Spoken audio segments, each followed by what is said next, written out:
Jai Shri Mataji. Srimad Devi Bhagavath. If you want to know who Adi Shakti is, read Devi Bhagavath, said by Her Holiness Shri Mataji Nirmala Devi. Sankalpam. Mama Atmanaha Sahajayogi Kutumbanam Atmonnati Prityartham Moksha Prapti Prityartham Sakshat Shri Adi Shakti Mataji Shri Nirmala Devyai Pujanam Karishe.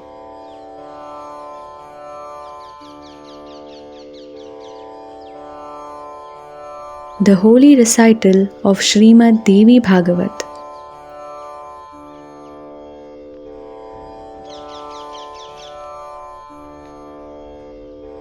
Chapter 8, Episode 1-2. In the beginning of creation, Swayambhuv Manu sings Stutis to the Devi, story of Varaha avatar. Janmejay said, O learned Brahmin, I have already heard the nectar-filled stories from you about the kings of the sun and moon dynasties. I now desire to hear the pure and spotless stories of Bhagavati Jagadamba in every Manvantar, era or age, whichever places and for whatever reasons pujas have been offered to the Devi, together with knowledge of the mantras and protocols used. Please tell me every single thing that you know. Please also describe to me the most awesome and magnificent Virata roop of the Devi. Vyasji says, Rajan, listen, I am going to tell you about that greatest puja which not only blessed those who performed it but also blesses those who listen to this narration. It is an ancient story. This same request was made by Naradji to Bhagwan Vishnu. That source, originator and master of yoga, Bhagwan Vishnu, gave him the knowledge and I am recounting it to you. Once long ago in ancient times, Shri Narada, son of Brahmaji, was roaming on the earth and he reached the ashram of Bhagwan Narayan. He placed a question before Yogatma Shri Narayan. Naradji said, Deveshwar, God of gods, you are the knower of all the Puranas. You are the sustainer of all the gods. You support the universe, omniscient, in whom all the qualities are expanded. Bhagwan, please give me the knowledge of Adi Tattva, the primordial principle. Out of whom did this world manifest? Who sustains and protects it? And who dissolves it? In what circumstances was the karmaful created? What is a secret knowledge that can defeat spiritual ignorance and give freedom from the bonds of Maya? And what are the forms of chanting, meditation and pujas that will bring divine light into this dark and unenlightened world? Prabhu, be kind and benevolent and give us this Nirmal Vidya which will help the world to cross the ocean of illusion and continue their ascent. Vyasji says, Rajan, Bhagwan Narayan is Yogeshwara, crowning glory of the Munis and the eternal Purusha. On the request of Dev Rishi Narada, the Lord began to speak. Bhagwan Narayan said, Dev Rishi Narada, hear now about the utmost and sacred primordial Tattva. In the whole universe, there is only one Tattva and that is Bhagavati Jagadamba. I have already mentioned this before. This is also the evidence of the gods, the rishis, the Gandharvas and other wise and learned men. It is she who creates, nourishes and dissolves the universe. By virtue of being Trigunatmika, The entire responsibility rests on her. I am now going to describe that aspect of the Devi who is worshipped by those who are knowledgeable, realized souls, who removes all obstacles for those who invoke her, and who is also the giver of the invaluable gift of self-realization and moksha, freedom from bondage. Brahmaji's sons are known as Swayambhuv and other Manus. The wife of these illustrious and dignified Manus was Shatrupa. They are known as the progenitors of the world. Once, long ago, the glorious Swayambhuv Manu went to his father, the most holy Prajapati Brahmaji. Brahmaji said to him, "Son, you should engage yourself in the worship of the most powerful Bhagavati Jagadamba. Only if she is pleased, you will succeed in your pure and chaste work of creating progeny, Prajasrishti." This most respected and glorious Swayambhu obeyed his father and continuously engaged himself in the worship of Bhagavati Bhuvaneshwari with the sole purpose of pleasing her. The Devi is verily the creator of the gods, the primordial Adishakti, the Maya, and the cause of all the causals. Swayambhu, with great caution and attention, began his singing of Stutis to the goddess. Manuji said, "O causal of the cause of the universe, O you who hold in your hands Shankh, Chakra and Gada, conch, discus and mace, and you who reign supreme in the heart of Sri Hari, O Bhagavati Deveshwari, obeisance to you again and again. You who are the embodiment of the Vedas, O Bhagavati Jagadambike, from whom all creation is renewed, O you who are the knower of the three Vedas, O supreme object of worship of the Devas, embodiment of auspiciousness, Parabrahma Parameshwari, the great Lord and Mother of the universe, supreme enjoyer of the creation, divine providence, Mahamaya, the supreme creator of illusion and confusion, worshipped by the highest, eternal companion of Shiva, beloved of Mahadev, Gopendra Priya, the supreme power of the dark blue god, the most ancient and eternal one, the Mahananda, ultimate bliss, destroyer of evil tendencies in her devotees, who is worshipped by the gods. Namastasye, Namastasye, Namastasye, Namo Namaha. O Devi Narayani, of supreme generosity, giver of boons to the Trimurtis, O sacred spouse of Sadashiva, you are the bestower of fulfillment, who gives loving care to those who come for shelter. Sharanagat Vatsala. O goddess having three eyes, O Devi Gauri, obeisance to you again and again.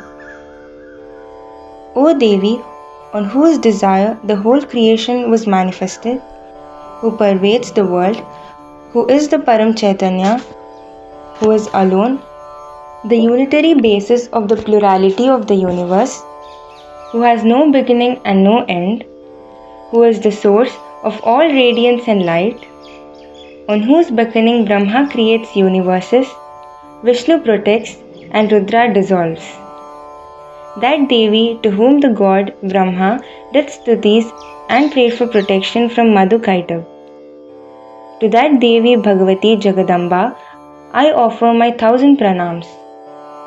O Devi, verily you are Kirti, honor and fame, Smriti, recollection, Kanti, lustrous beauty, Kamala, Girija, Sati, Dakshayani, Ved Garbha, Buddhi Dhatri, and countless other aspects.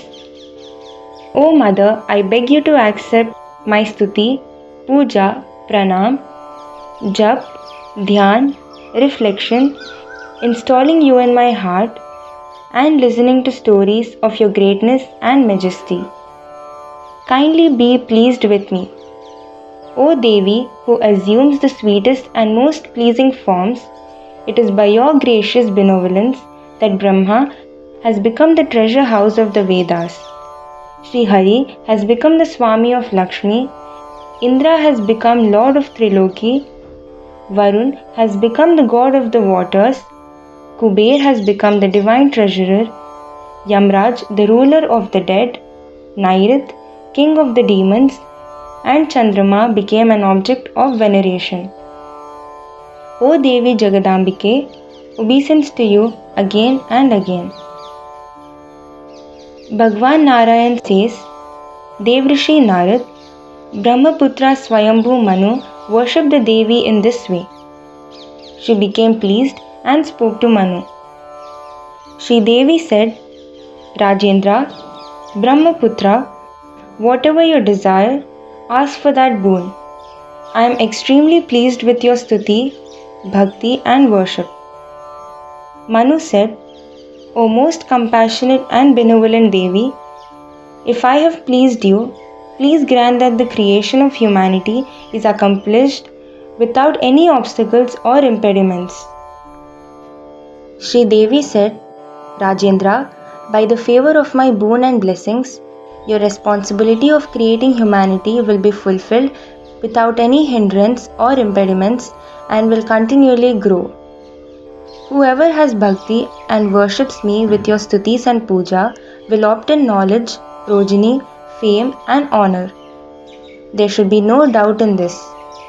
Rajan, by virtue of this stuti that you have composed, human beings will get prosperity and auspiciousness.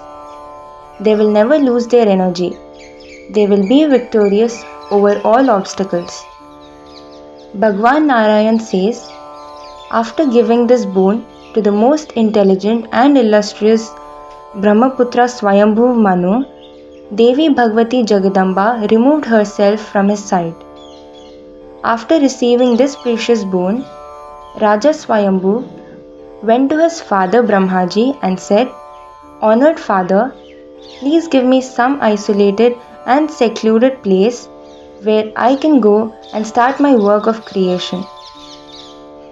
I will worship the Devi by performing yagyas. I await your order.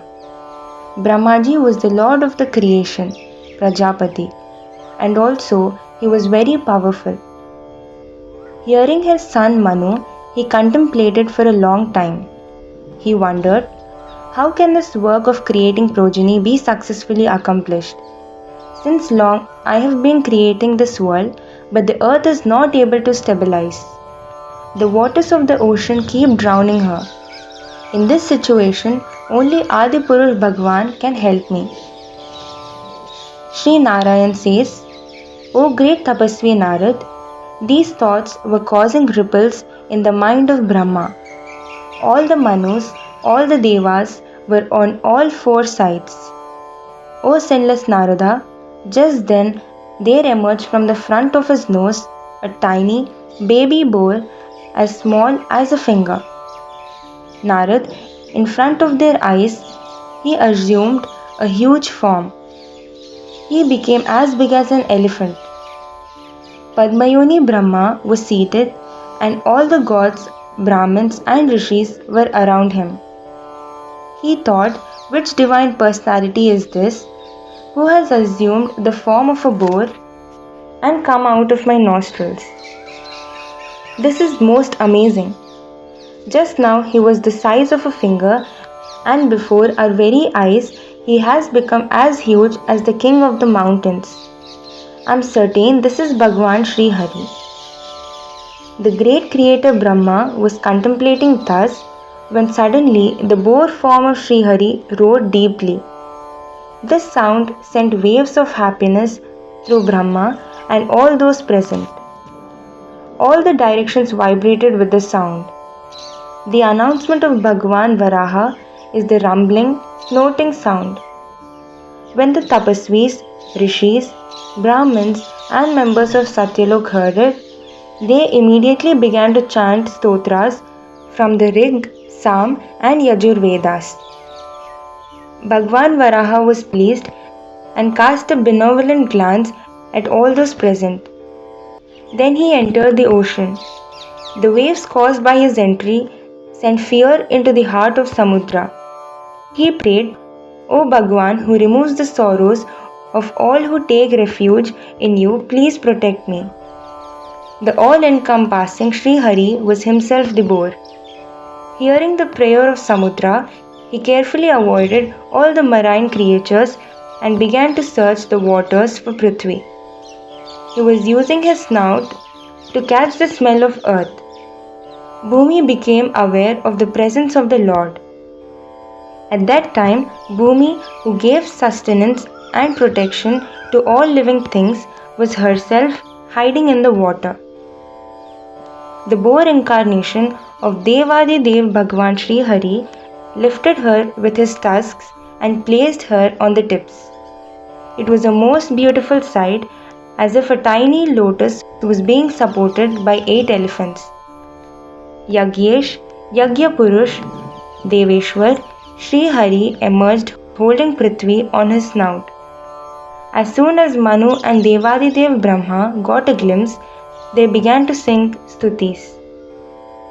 Brahmaji said, O you who remove the difficulties of your bhaktas, O lotus-eyed Bhagwan Sri Hari, Jai Jai Jai to you. O Bhagwan who fulfills all desires, all the gods prostrate before you. Prabhu, Prithvi supported on your tusks looks as beautiful as a many-petaled lotus held aloft by the trunks of mighty elephants. Because it is you who is holding Prithvi on your tusks, she looks as beautiful as a lotus that has been uprooted and held aloft on the mighty trunk of Airavat. O Devesh, who are the protector of the creation and destroyer of negative forces, Namaskar to you. O refuge of all the Devatas, who is also called wealthy, we worship you from the front and from the rear, obeisance to you again and again. It is you who gave me the instigation to create. I am forever obedient to you. The commencement and conclusion of creation takes place at your command. Hare, it is with your help that from ancient times the Devas became entitled to partake of Amrit. You commanded Indra to occupy the throne of Triloka and became guardian of the immense divine wealth. You bestowed on Agni the quality to burn, and by virtue of his Jataragni power, the fire of the stomach which helps to digest food, he gives Trupti, satisfaction, to the Devas, Asuras and humans.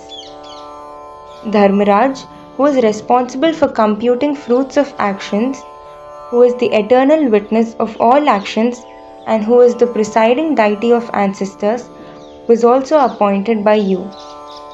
It is you who made Nairad ruler of the Rakshasas. That Yagya Purush who has the power to remove all obstacles and who witnesses the actions of all living beings was also born of you. By the power of your command, the Lord of the oceans Varun rules all creatures of the water and reigns over the deities who protect different regions of the universe, Lokpals. Vayu, who disperses fragrance and is also called the life breath of living things, was entitled by you to be called Lokpal and Jagadguru. Such is your sovereignty. Kubera, who is extremely dear to the Yakshas and Kinnaras, pays obeisance to you and thus gains the respect of all the Lokpals. Ishan, the greatest of the 11 Rudras, because he causes dissolution of even the most powerful and mighty beings, that Ishan, who is the guardian of good and the destroyer of evil, is worshipped by the Swamis of the 3 Lokas. This is all a part of your majesty and glory. O Lord, whose kingdom covers the entire creation, we worship you again and again. Naradji says, when the creator of the world, Brahmaji, sang these stutis to the Adipurush Bhagwan Sri Hari, He became so pleased that he created a play and wanted to shower grace and boons. The great Daitya Hiranyaksh arrived there. This ferocious demon had blocked the way. Bhagwan Sri Hari brought his Gada, mace, down on him and ended his life. The blood gushed out and wet the divine body of Adipurush. He held Prithvi in his tusks and, in an amazing movement, tossed her onto the top of the water, and she miraculously stayed anchored there. After that, Jagat Prabhu returned to his abode. The drama of this incarnation was played to rescue Bhumi Devi from Rasatal, the sixth lower region. That fortunate person who reads or hears this story will have all his sins and negativities destroyed. At the same time, he gets entitled to enter into Vishnu Lok.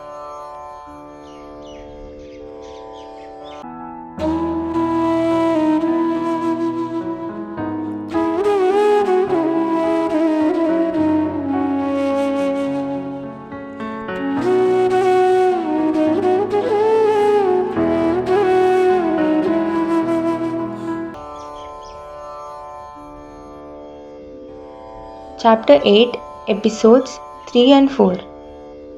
A short account of the progeny and clans of the daughters of Swayambhuv Manu, the commencement of the ascent of the 7 islands. Bhagwan Narayan says, Narad, after Bhagwan Sri Hari established the position of Prithvi and left for Vaikunt, Brahmaji called his son Swayambhuv Manu and said, O son with powerful arms, you are splendid and noble-spirited. Now you must live on this Prithvi who has been stabilized on its axis and fill it with progeny.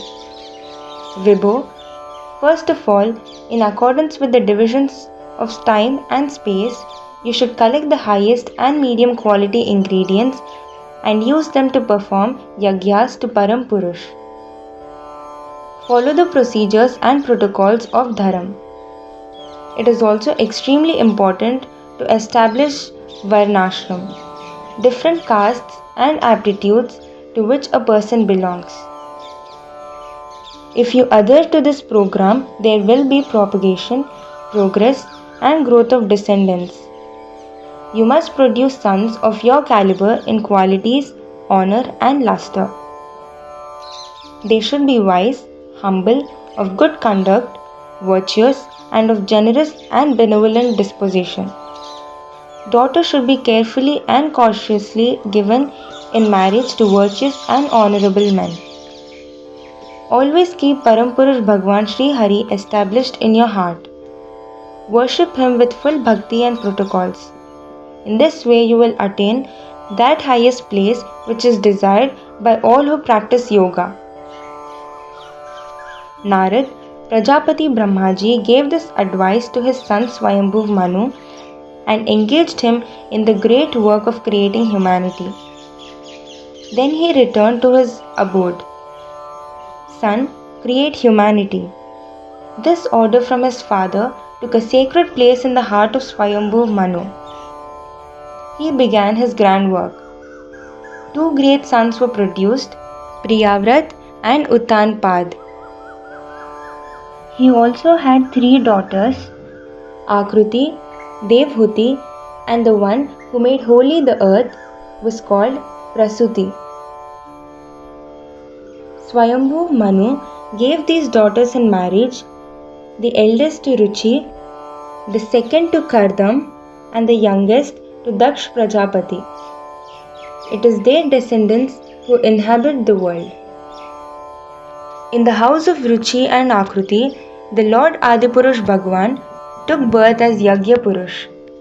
In the house of Kadamb and Devhuti was born Bhagwan Kapil.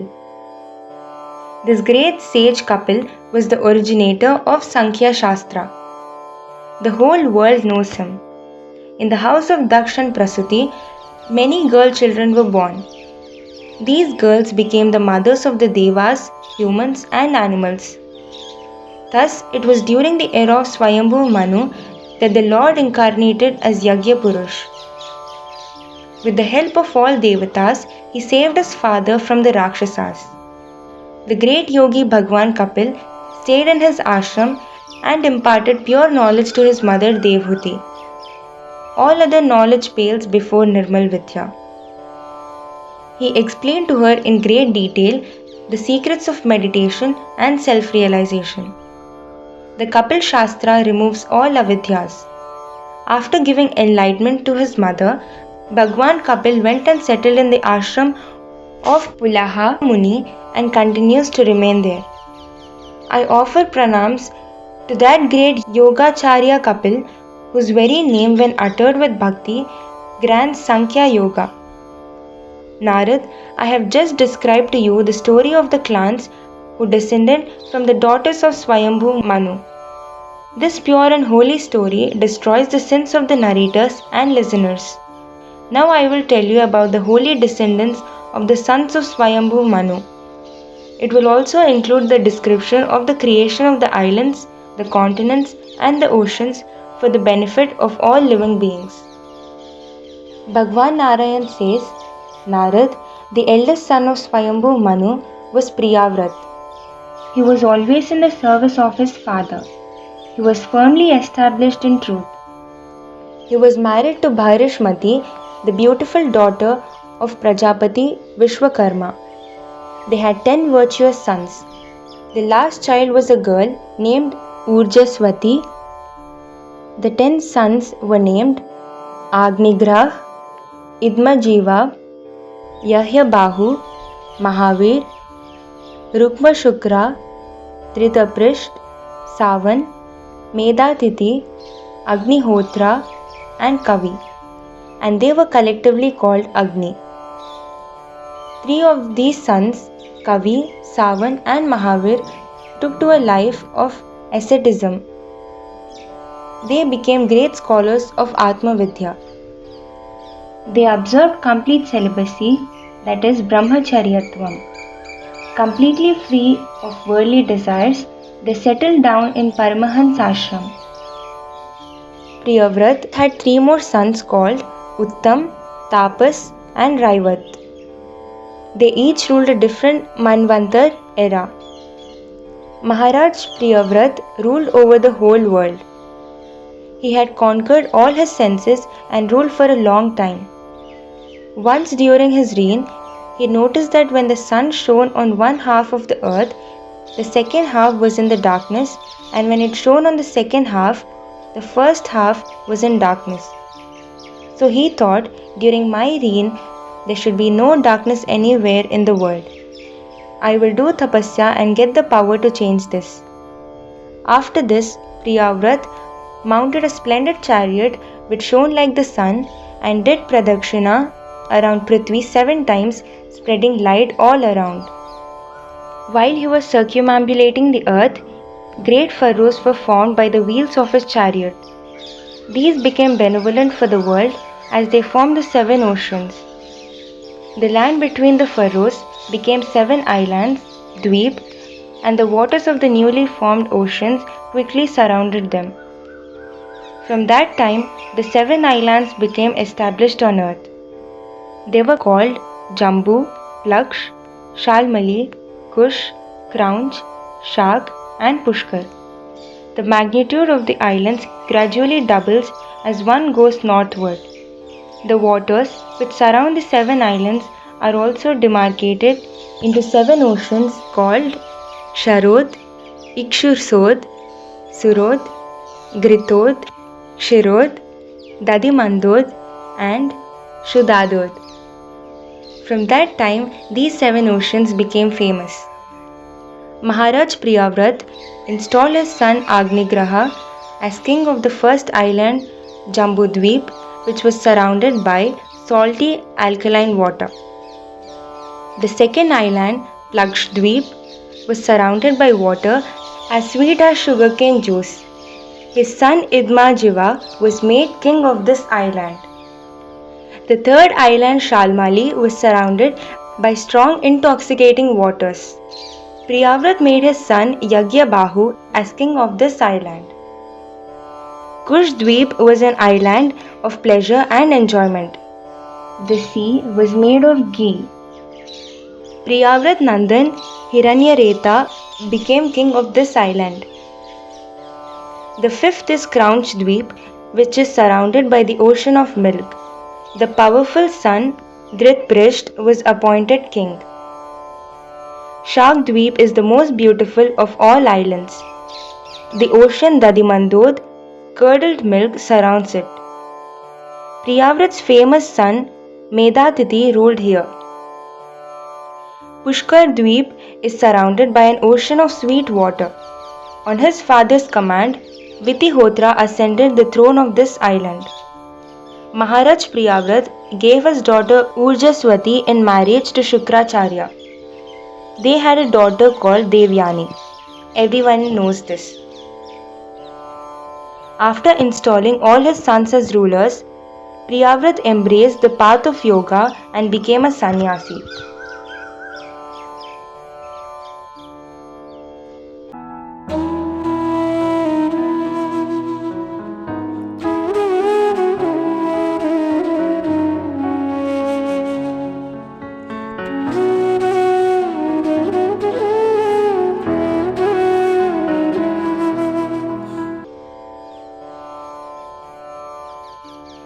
Chapter 8, Episode 5 to 7.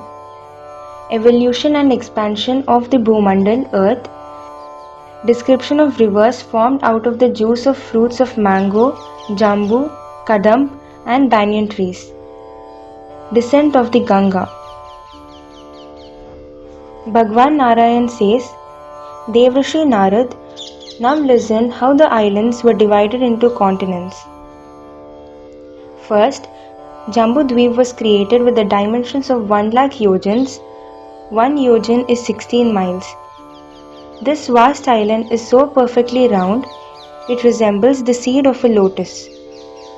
This island, spread over thousands of miles, has 9 divisions. It is surrounded on all sides by lofty mountains. 8 mountain ranges separate the 9 divisions. 2 continents are in the form of a dhanush, bow, which spreads from south to north. In that place there are 4 more huge continents. One is called Illavritvarsh and is a perfect square. This is called the Madhyavarsh, middle continent. It lies on the Nabhi of Jambu Dweep. On this spot, 1 lakh yojans tall, stands the sacred Sumeru Parvat. This holy mountain is the pericarp, seed vessel of the lotus-like Prithvi. The summit of this mountain is spread over 32 yojans. The base of this mountain is 16,000 yojans and its depth into the earth is also 16,000 yojans. Illavrit continent has as its northern boundary 3 mountains. They are called Neel, Swet and Shringvan. The second continent is golden and is called Ramyakvarsh. The third continent is Kuruvarsh. These continents are spread out in front and have the salty ocean as their boundary. They are more than 2,000 yojans wide. They have gradually spread towards the east. Towards the north, there is a difference of 1/10 between them, and the width gradually reduced. This continent contains many rivers and seas. On the southern end of Illavritvarsh, there are 3 majestic mountain ranges, Nishad, Hemkut and Himalaya. It is said that the height of these mountains is 10,000 yojans. Harivarsh, Kimpurush and Bharatvarsh, these 3 continents can be accurately measured. Nishad, Hemkut and Himalaya are their boundaries.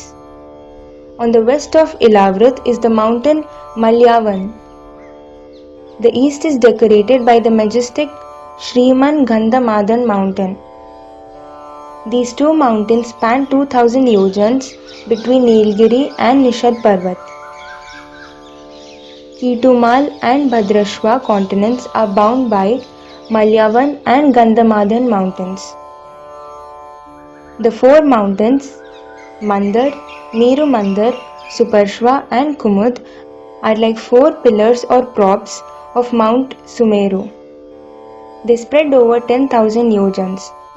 They stand in all the 4 directions of Mount Sumeru as if they are its columns or supports. On these 4 mountains are 4 kinds of trees: mango, jamun, kadamb and banyan. These trees are 1100 yojans tall and serve as banners or flags. All 4 types of trees and all 4 mountains are spread out equally. In that place there are 4 bottomless lakes, each filled with milk, honey, sugarcane juice and sweet flavored water. Whoever baths or rinses the mouth with the fragrant water gets all the benefits of yoga. In that same place are 4 beautiful groves which are very pleasing to ladies. They are called Nandan, Chaitrarath, Vaibraj and Sarvabhadra. The Devatas reside here with their partners, roam about freely and enjoy the beauty of the surroundings. In the bosom of Mandrachal grows a divine mango tree. It is 1100 yojans tall. The fruit is sweet as nectar and large like the Trikut mountain, extremely tasty and delicious. As soon as the fruits fall from the tree, they burst and their juice keeps flowing. The color of the juice is as red as the sea at dawn. That juice flows as the river Arunoda and its water is fragrant and cool. Maharaj, on this mountain resides Bhagavati Shri Aruna. All the leading Devatas and Daityas offer worship to her. The Devi who grants all desires also destroys all negativities and sins. She gets pleased with offerings and worship and removes all sorrows and makes her devotees fearless. She presides over the world in various forms: Adya, Maya, Atula, Ananta, Pushti, Ishwar Malini, Dusht Nashkari and Kantidayini. As a result of the Devi becoming pleased, gold was born in the earth. Bhagwan Narayan says, Narad, the river that I have described has its source in Arunodha Mandar Parvat and flows towards the eastern part of Illavritvarsh. The female attendants of Bhagavati Jagadamba and the wives of Yakshas and Gandharvas bath in these waters. While they bath, the fragrance from their bodies perfume the water. In the same way, on the bosom of Meru Mandal grow the tall jamun trees whose fruits are dark and large like an elephant. The juice of the jamuns runs down as the river Jambu towards the south of Illavritvarsh. The Devi who enjoys the taste of jamuns is called Jambvadini, and she is worshipped by Devatas, Nagas, Rishis and Rakshasas who live there. She is extremely compassionate and benevolent, and those who worship her get cured of illness and cleansed of all their sins. She removes all obstacles to ascent. Devotees constantly worship her in the forms of Kokilakshi, Kam Kala, Karuna, Kam Pujita, Kator Vigraha, Dhanya, Naike Manya and Gabastini. The soil on both banks of the Jambu river gets soaked with the jamun juice. Then the sun dries it. This is used for making ornaments and jewelry for the wives of the gods and demigods. It is called Jambunath gold, and the celestial goldsmiths make it into crowns, armlets and waistbands. The great tree of kadamb grows on the Suparshva mountain. The tree has 5 hollows from which 5 streams emerge. These streams fall from the Suparshva mountain to reach the earth and are called Madhudhara, stream of honey. They flow to the western part of Illavritvarsh.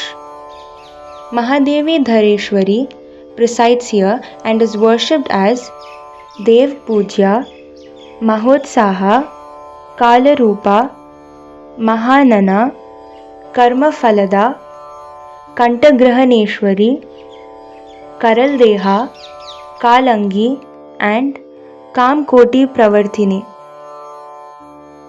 Sarvadeveshwari Bhagavati Jagadamba should be worshipped in these forms. In the same way, on Kumud Parvat, there is the famous banyan tree called Shadbal. From its branches, many rivers flow down to earth. They are rivers of milk, curd, ghee, honey, jaggery, food grains, cloth, beds, thrones, and many other things. This is known as Kamduha, yielding whatever is desired. These rivers flow into the northern part of Illavritvarsh and nourish all parts of the continent. It is on the banks of these rivers that the Meenakshi temple stands. She is worshipped by Devatas and Danavas alike. Because of granting endless boons to the Devas, she is known as Neelambara, Raudramukhi, Neelalakyuta, Nakini, Dev Sangha, Falada, Varada, Atimanya, Atipujya, Matmatangini, Madanonmadini, Manapriya, Manpriyantara, Marvegdhara, Marpujita, Marmadhini, Mayurvarsh Shobhadya, and Shikivahana Garbabu. The lotus feet should be worshipped while reciting these holy names. She is also called Meen Lochana. It is her nature to grant recognition to those who worship her through chanting and meditation. Narad, one who drinks the waters of the above mentioned rivers, gets vibrations in every cell of his body. Old age never comes to him, nor is one tormented by tiredness, perspiration, body odors, infirmity, disease, death, heat, cold, wind, aches and pains.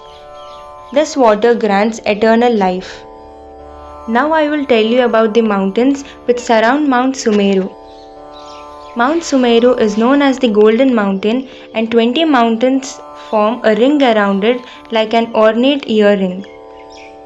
The names of these 20 mountains are Shrinvat, Kurang, Kurag, Kushumb, Vikankhat, Trikut, Shishir, Patang, Ruchak, Nishad, Shitivas, Kapil, Shank, Vaidhurya, Charudi, Hansa, Rishab, Nag, Kalanjar, and Narad. Bhagwan Narayan says, Narad, to the east of Mount Sumeru are two mountains. They are 18,000 yojans long and 2,000 yojans wide.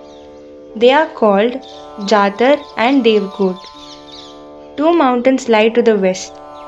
They are called Pavman and Pariyatra. They are as lofty as Jatar and Devkot. To the south of Sumeru Giri are the holy Kailas and Karveer mountains.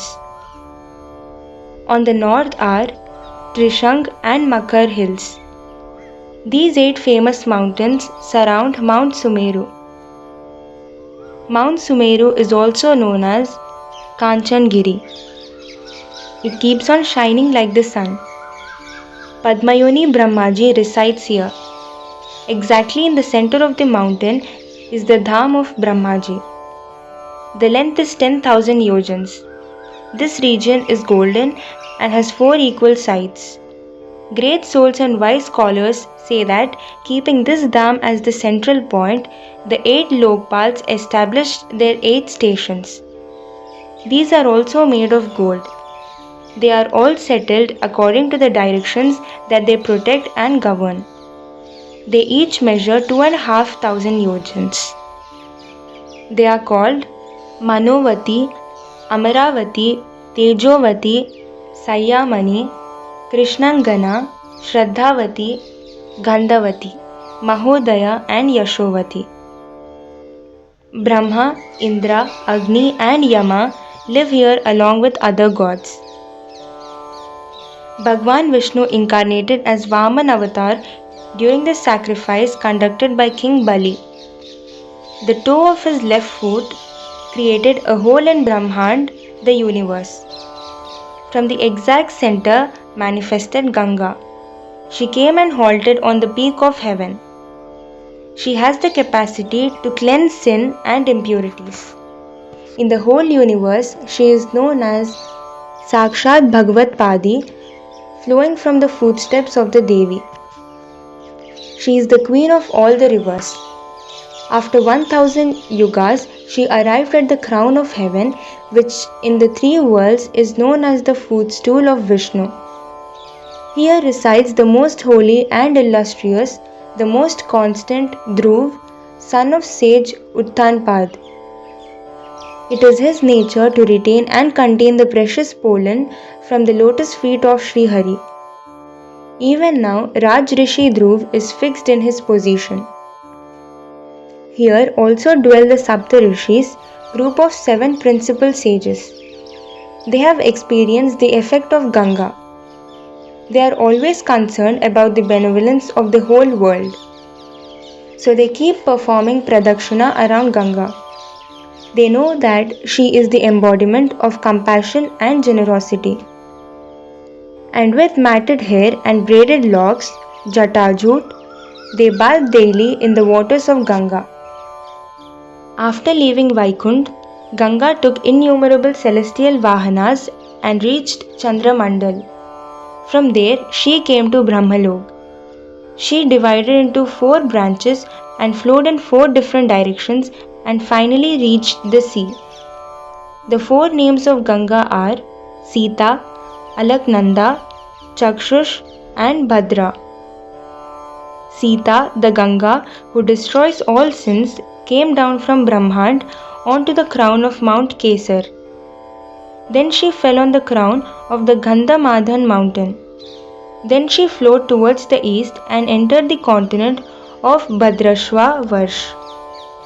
There she was worshipped by the gods and finally entered the ocean of milk, Kshir Sagar.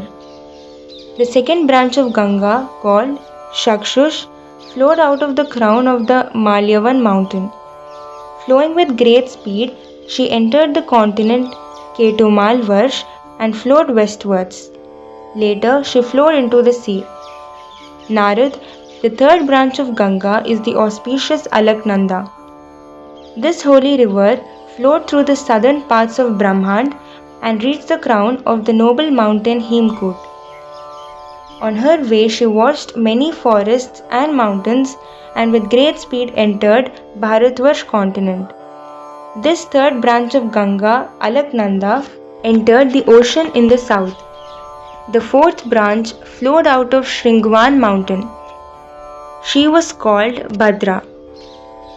After making holy and pure the 3 worlds, she reached the ocean. By her constantly flowing water, the land of Kuru got nourished. Narad, every continent is blessed with innumerable other rivers and seas. Most of their sources are from the Meru and Mandhar mountains. Out of these 9 continents, Bharatvarsh is called Karmakshetra, sphere of action. The other 8 continents, in spite of being on Prithvi, have entitlement to the fruits of heaven. Narad, the people who live in heaven, when their punya period ends, then they come to the place where they have to experience the fruits. Their lifespan is 10,000 years. Their limbs are as strong as steel and they have the strength of 1,000 elephants. They are fond of sport and amusement and all pleasures are available to them. Once they have lived out their lifespan for 1 year, the women are given 1 year in which they can give birth. Like Treta Yuga, the Silver Age, time is always in the present.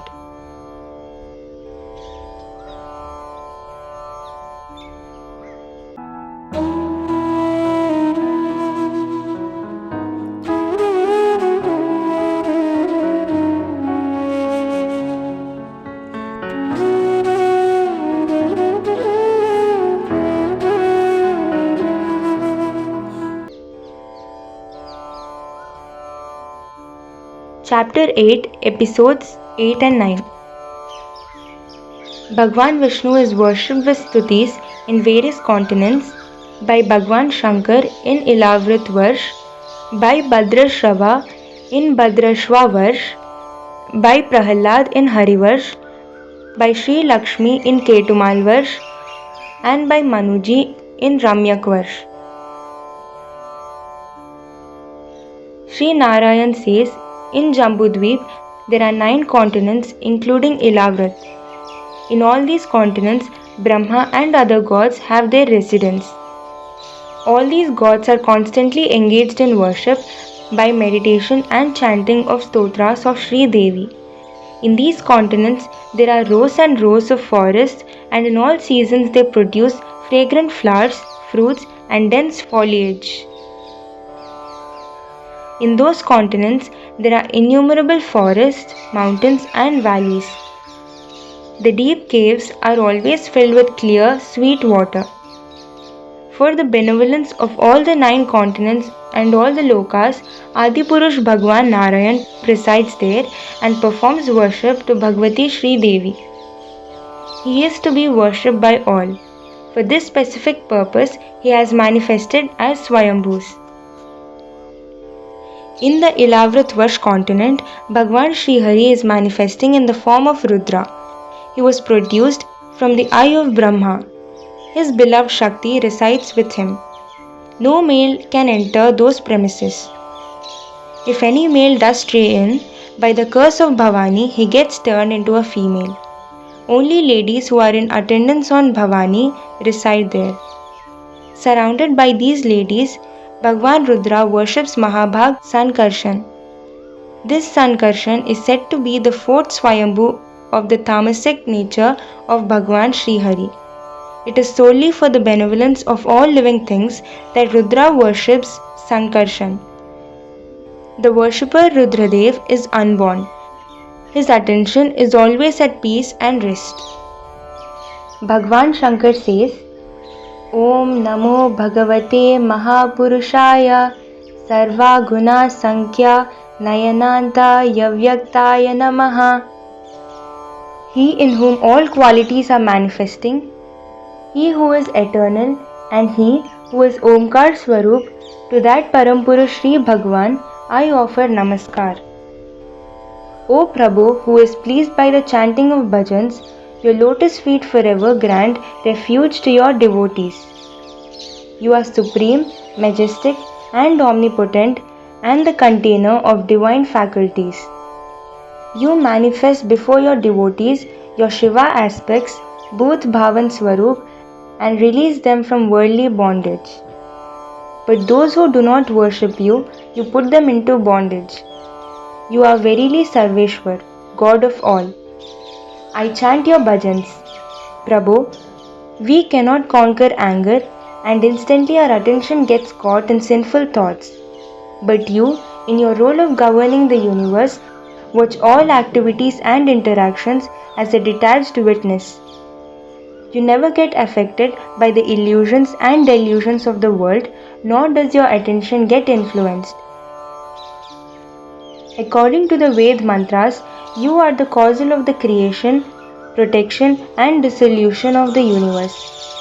But you are yourself unaffected by change of form or deterioration. For this reason, you are called eternal. On your 1,000 foreheads, this earth lies like a mustard seed. You do not even feel its presence. I originated from you, and in my Ahankar roop, I use the energy of my 3 principal qualities to create devatas, sense organs, and animate and inanimate creatures. The science of this creativity lies in the domain of Bhagwan Brahmaji. But yet, both of us are verily your soul, intellect, and wisdom, your nature and your principal attributes. O great Supreme Being, the soul, the elements, the ego, the gods who control the sense organs are like birds bound and subdued to your Kriya Shakti, and through your grace perform their respective functions. A being who is enchanted and captivated by the creation with all these qualities and attributes, and who is caught in the web of Maya of action and reaction may possibly understand its mysteries. But he rarely succeeds in finding the way to throw off or break the bondage.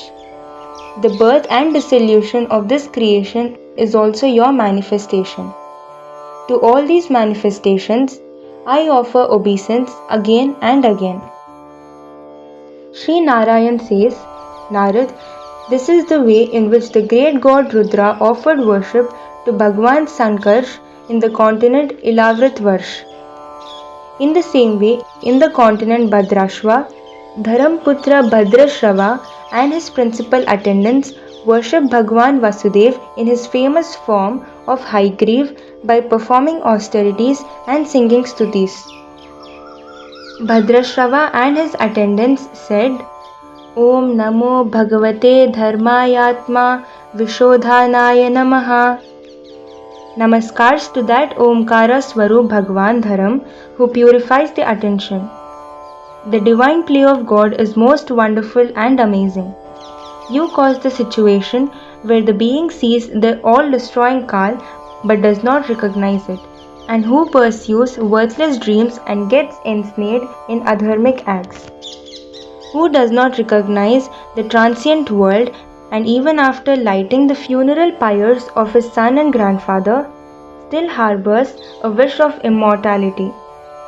The wise and learned have declared that the world is destructible, and the self-realized have gained subtle knowledge of this same fact. In spite of this, O unborn one, they get deceived by your Maya. You are eternal and you are the doer. I offer you my pranams. Paramatma, you are Akarta, one who does not perform any action, and you are free of the influence of Maya. Yet it is said that you create, sustain and destroy the world. It is so, and there is no doubt in it because you are beyond the creation. You are beyond the causal and the effect. Your form is a combination of human and horse. During Pralayakal, time of dissolution, the greedy and covetous Daityas stole the Vedas, and on the prayer of Brahmaji, you retrieved them from Rasatal. For this victory, we offer you our namaskars.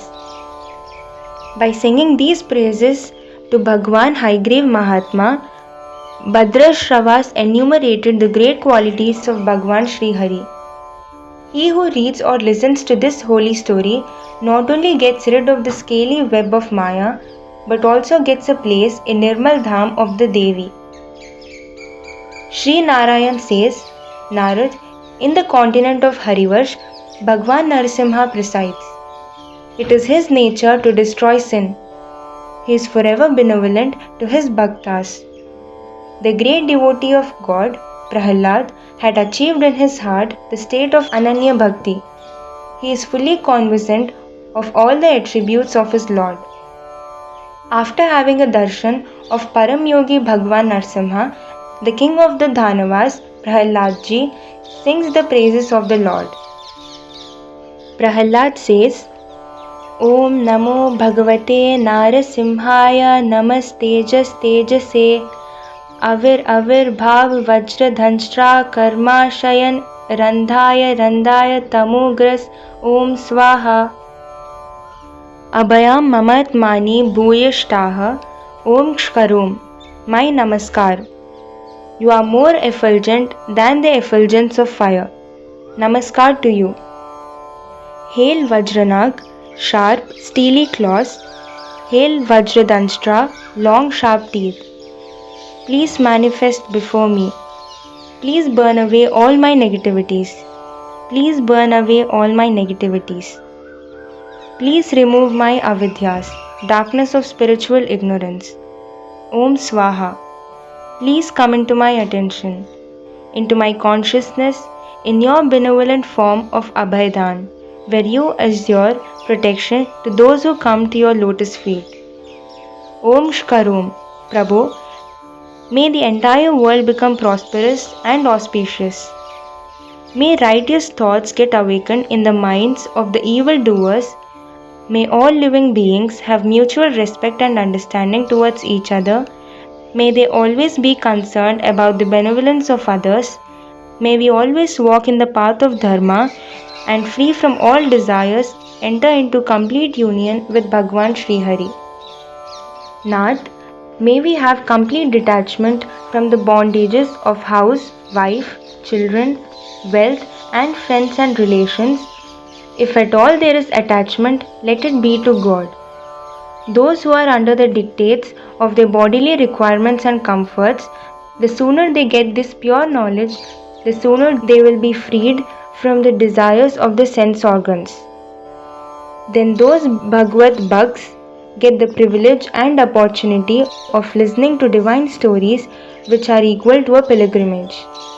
Just by listening to these divine narrations again and again, God enters through the ears and occupies the heart.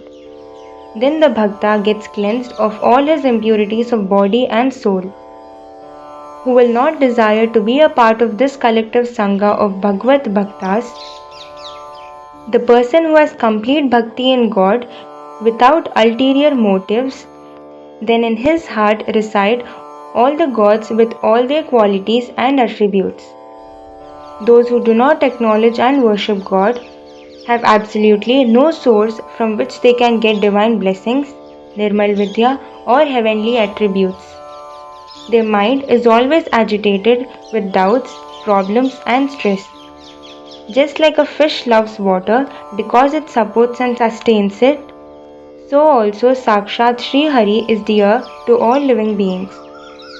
Those proud and arrogant beings who renounce God and still continue to live long, their success in the world is only measured by the number of years they have survived and not by their spiritual ascent. Therefore, Asuras and all who are of demonic temperament renounce greed, anger, hatred, jealousy, arrogance, desire, fear, the root causes of all mental distress. Get free of the cycle of birth and death, and take refuge at the lotus feet of the most powerful and fearless Bhagwan Narasimha. Narad, in this way, Dhanavraj Prahlad renounced his elephant-sized bad qualities and enthroned the lion-faced god Bhagwan Narasimha in his heart. In the continent of Ketumalvarsh, Bhagwan Sri Hari presides as Kamdev. The goddess of this continent is the daughter of the ocean, Bhagavati Lakshmi. It is her nature to recognize and honor great beings. She offers homage by singing stotras to Bhagwan Sri Hari. Bhagavati Lakshmi says, Om Hram Hrim Hrum Om Namo Bhagavate Hrishikeshaya Sarvaguna Visheshairvi Lakshmitatmane Akutinam Chittinam Chetasam Visheshanam Chadipataye Shodasakala Chando Mayayan Mayamritmaye Sarvamaye Mahase Ojase Balaya Kantaya Kamaya Namaste Ubhayatra Bhuyat. O Master of all the sense organs, O receptacle of all qualities and attributes, O Creator of knowledge, action and will, and controller of their functions, O you who are endowed with 16 petals, who can be attained by Vedic worship, who are the sustainer, maintainer, and benefactor, to that complete form of body, mind, and senses, Bhagwan Kamdev, namaskars from all quarters together with the Bija mantras Om, Hram, Hrim, Hrum. Bhagwan, you are verily the senses. Young women pray to you and worship you for the boon of a good husband. But those husbands get involved in protecting their wives' wealth, health and progeny, and the purpose of their life is wasted. They are completely attached. Prabhu, only he is a perfect husband who fearlessly helps those in distress and gives equal protection to all. Such a perfect husband art thou. Your only motive is that all should benefit from you. Bhagwan, the woman who prays to you not for union with your lotus feet, But for other frivolous requests, you grant her desires by giving her what she wants, useless transient things which have no spiritual value.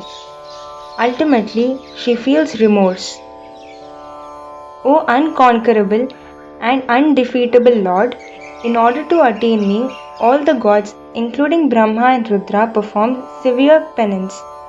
But I can only be attained by those who walk the path of sattva, who are dharmic, who are satisfied, who are generous, who worship your lotus feet, because I reside in your heart.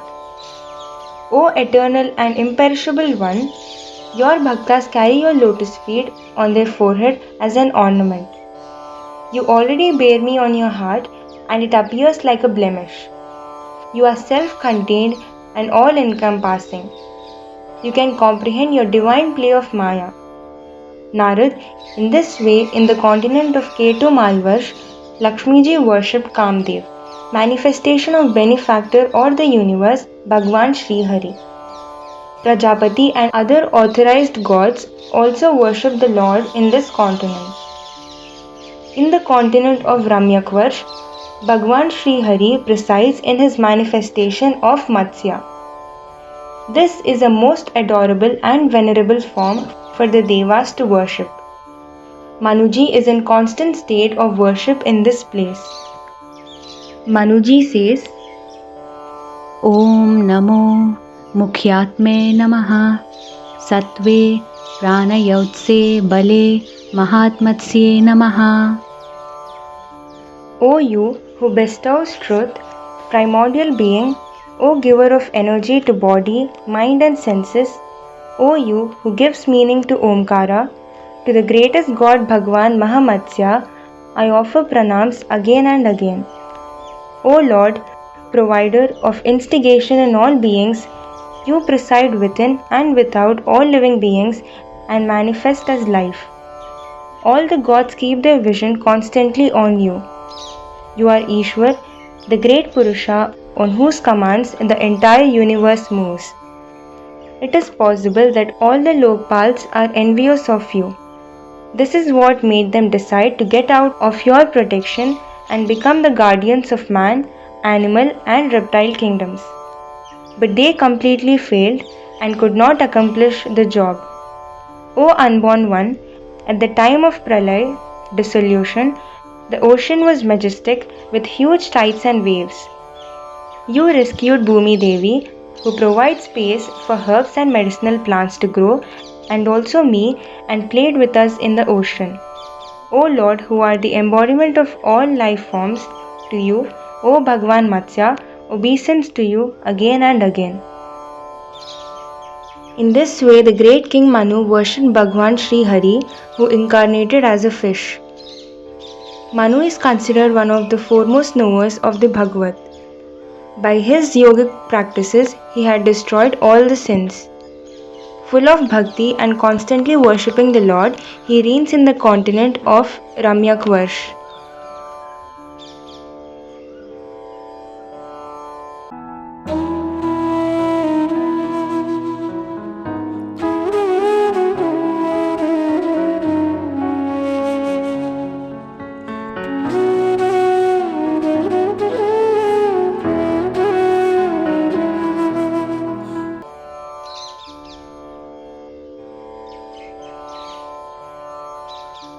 Chapter 8, Episodes 10 and 11.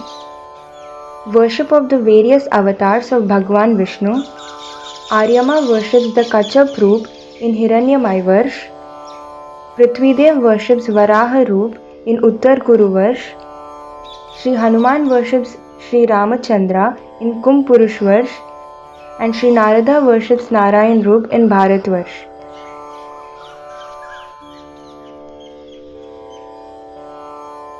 In North Kuruvarsh, Bhagwan Shri Hari presides in the form of Varaha. Prithvi Devi worships this boar manifestation of the Lord. The lotus of Prithvi Devi's heart is full of the nectar of compassion and benevolence. She is constantly engaged in prayer, worship and singing the praises of Adi Varaha, who rescued her from the Daityas. Prithvi says, Om Namo Bhagavate मन्त्रतत्त्वलिङ्गाय यज्ञकृत्वे महाद्वारयावै महावाराहाय नमः कर्मशुक्लाय त्रियुगाय नमस्ते.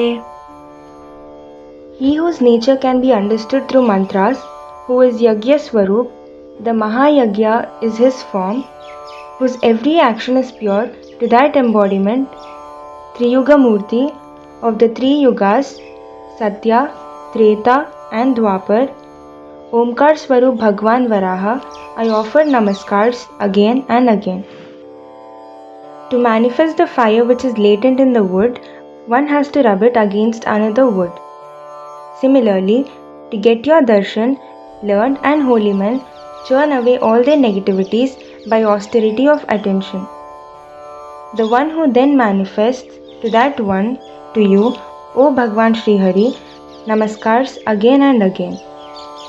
Prabhu, matter, action, cause, dwelling, movement, master, doer, these illusions are creations of your Maya. Wise men are able to pierce the veil of Maya and get a darshan of your divine self. To that Lord who is beyond creation, Bhagwan Shri Hari, I offer pranams again and again. As soon as you express a desire to incarnate, the whole process of creation, preservation and dissolution is set into motion like an inert piece of iron which suddenly becomes mobilized by magnetism. To that witness of the qualities and actions of the universe, I offer pranams again and again. Like one elephant overpowering and defeating another elephant, you defeated your adversary Hiranyaksh and rescued me. Then on your majestic tusks, you lifted me out of Rasatal. To that primordial causal of the universe, the all-powerful Bhagwan Varaha, I offer pranams again and again. In Kumbh continent, Dasharath Nandan Shri Ramachandra ji presides. Bhagavati Shri Sita reigns beside him. Shri Hanuman ji worships him. Hanuman ji says, Om Namo Bhagavate Uttam Shlokaya Namah Arya Lakshan Shila Vrataya Namah Upsikshitatmani Upasit Lokaya Namah Sadhuvad Nikashnaya Namo Brahman Devaya Namah Mahapurushaya Mahabhagaya Namah. To the embodiment of Omkara, the most holy and renowned Bhagwan Shri Ram, my humble namaskars. To that Maryada Purushottam, who is the source of all good qualities, virtues and austerities, I offer pranams.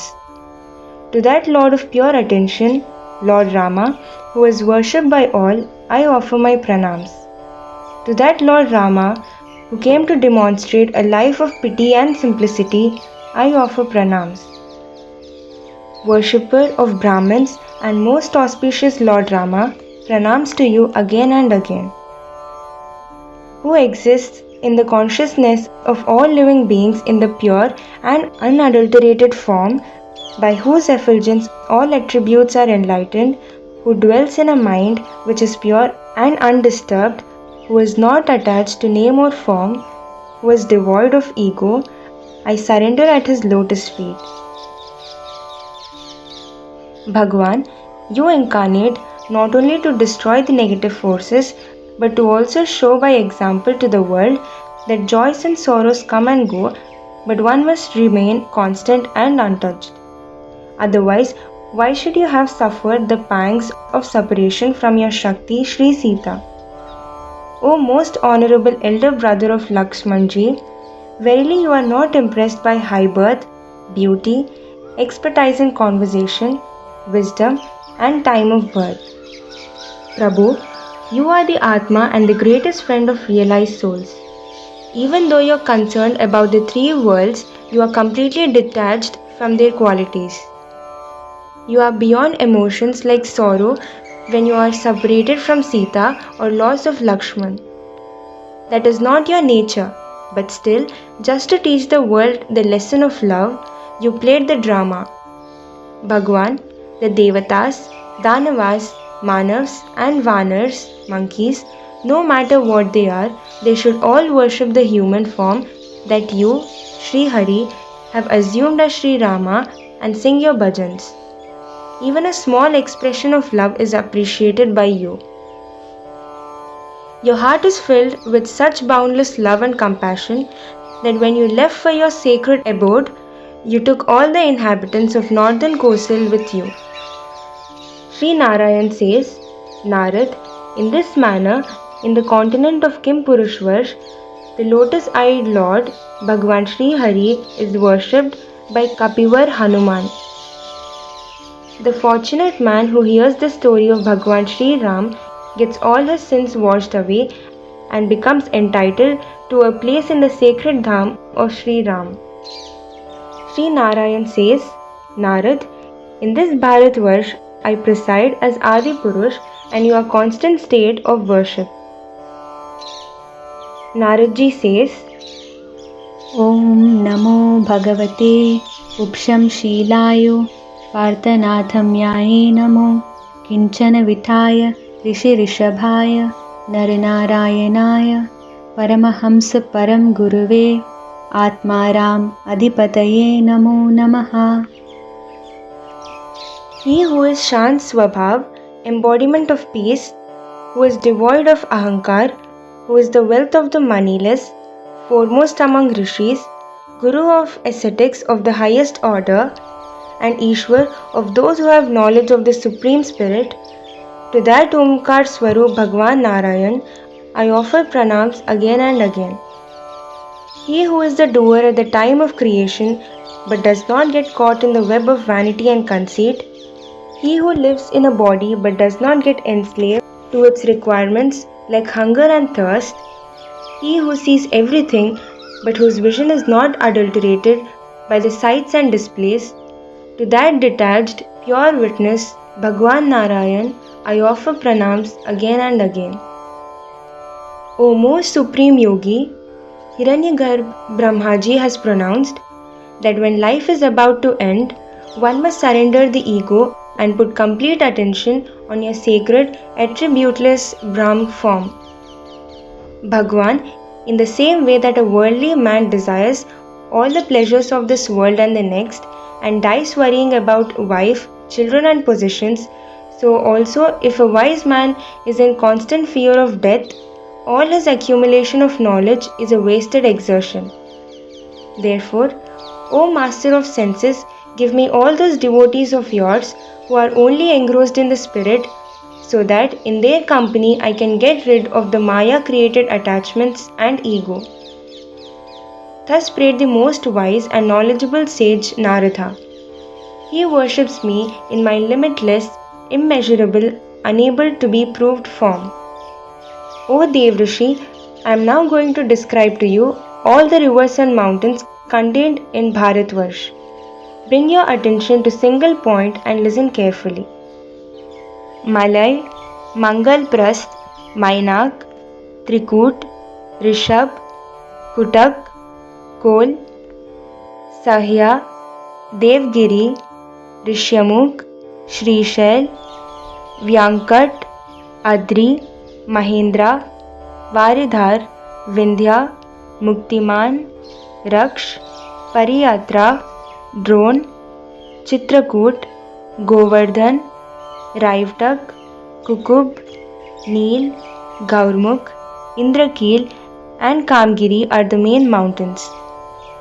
Besides these, there are countless other mountains which bestow punyas.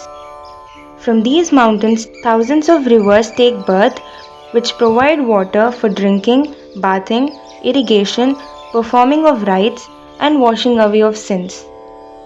The names of these rivers are Tamraparni, Chandravansha, Kritmala, Vatodaka, Krishnavena, Sharkaravartaka, Godavari, Bhimrati, Nirvindya, Payoshnika, Tapi, Reva, Sursa, Narmada, Saraswati, Charmanvati, Sindhu and And. Also Shon, Rishikulya, Trisama, Mahanadi, Vedsmriti, Kaushika, Yamuna, Mandakini, Drishdvati, Gomati, Sarayu, Rogvati, Saptavati, Sushma, Shatadru, Chandrabhaga, Marudvriddha, Vitasta, Asiki, and Vishwa. Narad, those who are born in this Bharatvarsh, according to their sattvic, rajas, or tamas actions, merit birth in the strata of Deva, human, or demon. Everyone gets opportunities to experience various kinds of pleasures. According to the quality of spiritual life that one leads, one can even attain moksha in this blessed continent of Bharatvarsh. Because of its innate sacredness and all other qualities conducive to spiritual life, this Bharatvarsh commands so much dignity and glory. All the rishis and munis who live in the heaven bear testimony to this fact. They say, "Pray, what great punyas have these beings performed and pleased Sri Hari that he has caused them to be born in this holy land of Bharatvarsh where they can constantly worship Bhagwan Mukund. We pray that we also get such a blessing. We perform severe penance, vows, austerities and yagyas to become entitled to a place in heaven. But of what use is that when we cannot worship the lotus feet of Bhagwan Narayan? Here in heaven there are good arrangements for experiencing joys and happiness of the senses. But our intelligence has become dull. All those who go to heaven must live there for a full kalpa. A day of Brahma equal to 432 crore mortal years, and then take another birth. All this time we spend in anticipation of taking birth in Bharatvarsh even for a small lifespan. Because with that mortal body we can surrender all our actions to the doer, Bhagwan Sri Hari, and earn a place at his lotus feet. Those places where the nectar-filled praises of Sri Hari are not sung, that place whose inhabitants are not Bhagavad Bhaktas, where yagyas are not performed and festivals are not celebrated, even if that place is Brahmalok, we do not desire to live in such a place. Human birth is filled with opportunities for Nirmal Vidya and materials and means for the performance of spiritual ascent. Having got the privilege of a birth in Bharatvarsh, if one does not use it for striving for moksha, then he is just the same as an animal who is a pashu, in bondage. Verily, inhabitants of Bharatvarsh are fortunate and auspicious. When they perform yagyas and invoke the gods and offer oblations and other precious substances while uttering mantras, the most supreme Brahm Parameshwar himself receives the offering. It is true that on asking, God gives everything that one desires. But this gift is not real or intrinsic because one does not become desireless. Only the lotus feet of Sri Hari removes all desires and bestows peace. Those who sing bhajans without any motives or desires receive the blessings from Sri Hari to attain his lotus feet and fulfill the meaning of their life. Therefore we, who by our yagyas, austerities, generosities and other good works have merited heaven, desire that as soon as our term is over, we should get a human birth in Bharatvarsh. Because that is the place Bhagwan Sri Hari is most benevolent to his bhaktas. Narad, in Jambu Dweep, 8 smaller dweeps, islands are famous. The ocean made inroads and the erosion has carved out these smaller islands. Their names are Swarnaprast, Chandrashukra, Avartan, Ramanak, Mandar, Harin, Panchjanya, Singal and Lanka. This is the full description of Jambudweep. After this I will tell you about Plaksh and other 6 islands.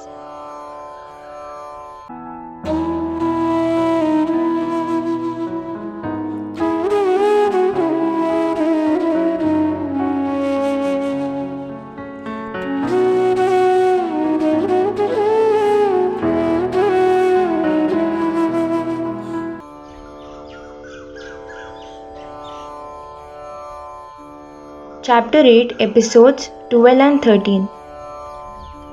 Description of Plaksh, Shalmali, Kush, Kraunch, Kak and Pushkar Islands. Bhagwan Narayan says, Narad, just as Jambudweep has been described as large and extensive, so also is the ocean which surrounds it. Large, extensive and salty and alkaline. Jambudweep surrounds Mount Meru on all sides, and Jambudweep itself is surrounded on all sides by vast salty ocean. And all this is engulfed by the island Plakshadweep, which is twice as large. It is like a forest surrounded by a moat. Here grows an Indian fig tree, Pakad, which is as huge as the jamun tree of Plakshadweep. For this reason it is called Plakshadweep. It is the tranquil, chosen place of the golden-hued Agni Devata.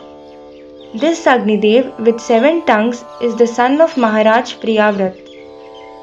His name is Idma Jivha. He reigns over Plakshadweep.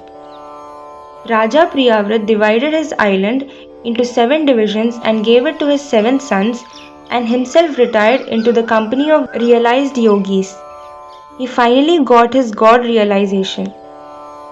The 7 islands of Plakshadweep are Shiv, Yavas, Bhadra, Shant, Kshem, Amrit and Abhay. In these there are 7 mountains and 7 rivers. The rivers are Aruna, Nrimna, Angirasi, Savitri, Suprabhatika, Ritambara and Satyambara. The mountains of Plakshadweep are Manikut, Vajrakut, Indrasen, Jyotishman, Suparna, Hiranyashtiv and Meghmal. The rivers are so holy that just by darshan or contact, the inhabitants get purified. All their sins get washed away. Plakshadweep has 4 tribes: Hans, Patang, Urdhvayan and Satyang. They live for 1,000 years. They are all endowed with good qualities and worship Surya Bhagavan according to rites laid down in the 3 Vedas. They say, we are surrendered to the lotus feet of that Puran Purush Vishnumai Bhagwan Surya, who is the ruler of the truth, the Vedas and virtuous deeds. Narad, all those who take birth in these 5 islands plus Plakshadweep are endowed with regulated lifespan, senses, Shakti, strength, intelligence and prowess. In comparison, the Ikshuras Samudra, ocean of sugarcane juice, is much greater than Plakshadweep. Consequently, Shalmali Dweep is twice the size of Plakshadweep. And this huge island is completely surrounded by sweet water of the ocean. In this island there is a simar tree as huge as the Pakad in Plakshadweep. King of the birds, Pakshiraj Garudji presides here. The ruler of Shalmali Dweep is Raja Yagyabahu, who is the son of Raja Priyavrat. Raja Priyavrat is the one who divided this island between his 7 sons.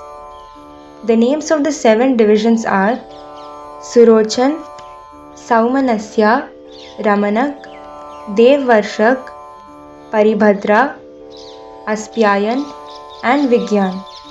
In these there are 7 mountains and 7 rivers. The names of the mountains are Saras, Satshring, Vamdev, Kandak, Kumud, Pushkvarsh and Sahasrashruti. The rivers are Anumati, Sinivalli, Saraswati, Kuhu, Rajani, Nanda and Raka. The inhabitants belong to the different tribes Shrudhar, Viryadhar, Vasundhar and Ishundhar. They worship Vedswarup Chandrama as Bhagwan Ishwar. They say, may that Bhagwan Som be pleased, who has used his rays to divide the path of the forefathers into Shukla and Krishna fortnights. In the same way, Kushdweep is double the magnitude of the ocean of sweet water. It is surrounded by an ocean of ghee. In this island grows a dense clump of kusha. This is why it is called Kushdweep. Agni Devata with his blazing fire has burned away all the wood and reigns supreme here. This Kushdweep is ruled by Raja Hiranyarita, son of Priyavrat. Hiranyarita divided this island into 7 parts for his 7 sons. Their names are Vasu, Vasudan, Dridruchi, Nabhigupt, Stutyavrat, Vivikt and Bhamdev. There are 7 mountains that mark the boundaries: Chakra, Chaturshring, Kapil, Chitrakoot, Devanik, Urdhvaroma and Dravin. There are also 7 rivers: Raskulya, Madhukulya, Mitravinda, Shrutvinda, Devgarbha, Gritchyuta and Mantra Mallika. All the people of Kushdweep drink the water of these rivers. The 4 tribes are Kushal, Kovid, Abhiyukt and Kulak. They worship Agni as the embodiment of Sri Hari and worship him by performing yagyas. All are versed in the Vedas and are effulgent like the gods. Their prayer to Agni Deva is, O Agni Deva, who is also called Jat Veda, you personally deliver our oblations to Parabrahm Paramatma. Therefore, when you convey the offerings of the Devas to Parampurush Paramatma, please include our offerings also. In this way, in the island of Kushdweep, Bhagwan Sri Hari is worshipped in the form of Agni Swarup. Naradji said, O all-knowing Prabhu, please tell me about the other remaining islands. Bhagwan Narayan says, Narad, Kushdweep is completely surrounded by the endless ocean of ghee. Outside this, and twice as large, lies Crouch Dweep. It is surrounded by a vast ocean of milk. In this island stands a mountain called Crouch, which has given the island its name. It happened a long time ago. With the Shakti of Swami Kartikeya, the stomach of this island burst. It was put right by Kshira Samudra and Varun. The ruler was Grit Prisht, son of Priyavrat Kumar. He was a greatly respected king. He divided the island into 7 parts for his 7 sons. After appointing each son as a ruler, King Grit Prisht attained the lotus feet of Bhagwan Sri Hari. The names of his sons were Am, Madhuruh, Megh Prisht, Sudamak, Brajisht, Lohitan and Vanaspati. Here also there are 7 mountains and 7 rivers. The mountains are Shukla, Vardhaman, Bhojan, Upbarhan, Nand, Nandan and Sarvatobhadra. The rivers are Abhaya, Amritauga, Aryaka, Tirthvati, Vritti Roopvati, Shukla and Pavitravati. All 4 tribes drink the holy water of these rivers. The names of the tribes are Purush, Rishab, Dravin and Devak. They worship God of the waters Varun Dev. They pray thus, Bhagwan Varun Dev, by the grace of Purushottam Sri Hari, you have been endowed with boundless Shakti. You purify the 3 regions Bhu, Bhuva, Swa. It is your nature to remove all negativities. We immerse ourselves in you. Please cleanse and purify us. They even chant this prayer as a mantra and sing Stutis. Beyond Kshir Samudra, ocean of milk, lies Shakdweep. It has an expanse of 32 lakh yojans and surrounds Kshira Samudra. Then Shakdweep is surrounded by the ocean of buttermilk. In this island grows a huge shak tree which has given the island its name. Meghatiti, son of Priyavrat, was the ruler of this island. He divided and distributed the island among his 7 sons and retired into the forest to practice yoga. The names of the sons of Raja Meghatiti were Purojav, Manojav, Pavman, Dumanik, Chitrarek, Bahurup, and Vishwadrik. It has 7 mountains and 7 rivers. The mountains are Ishan, Urushring, Balbhadra, Shatkesar, Sahasrashrot, Devpal, and Mahasan. Names of the rivers are Anagha, Ayurdha, Ubayasprishti, Aparijita, Panchpadi, Sahasrashruti, and Nijdriti.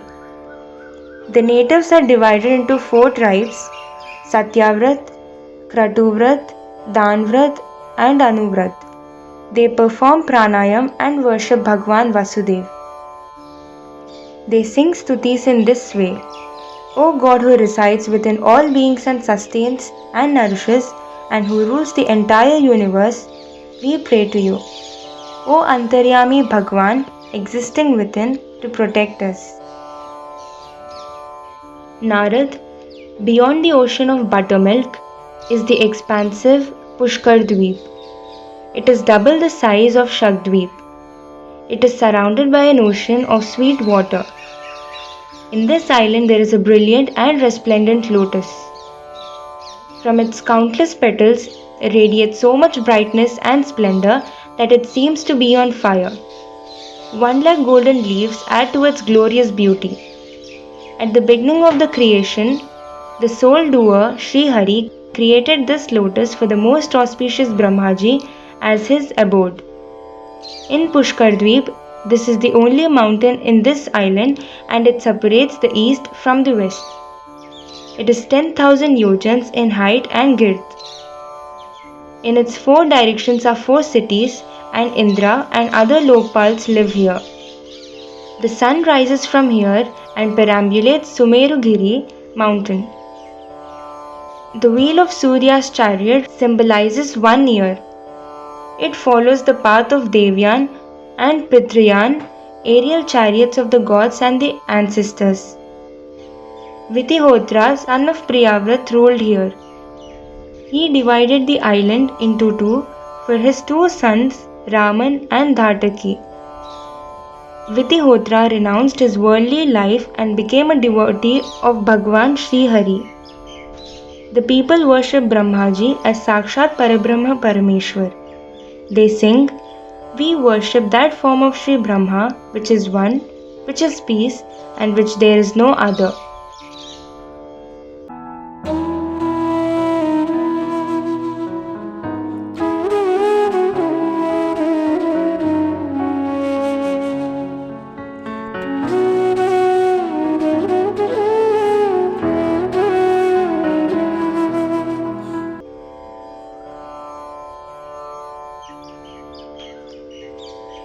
Chapter 8, Episodes 14 and 15.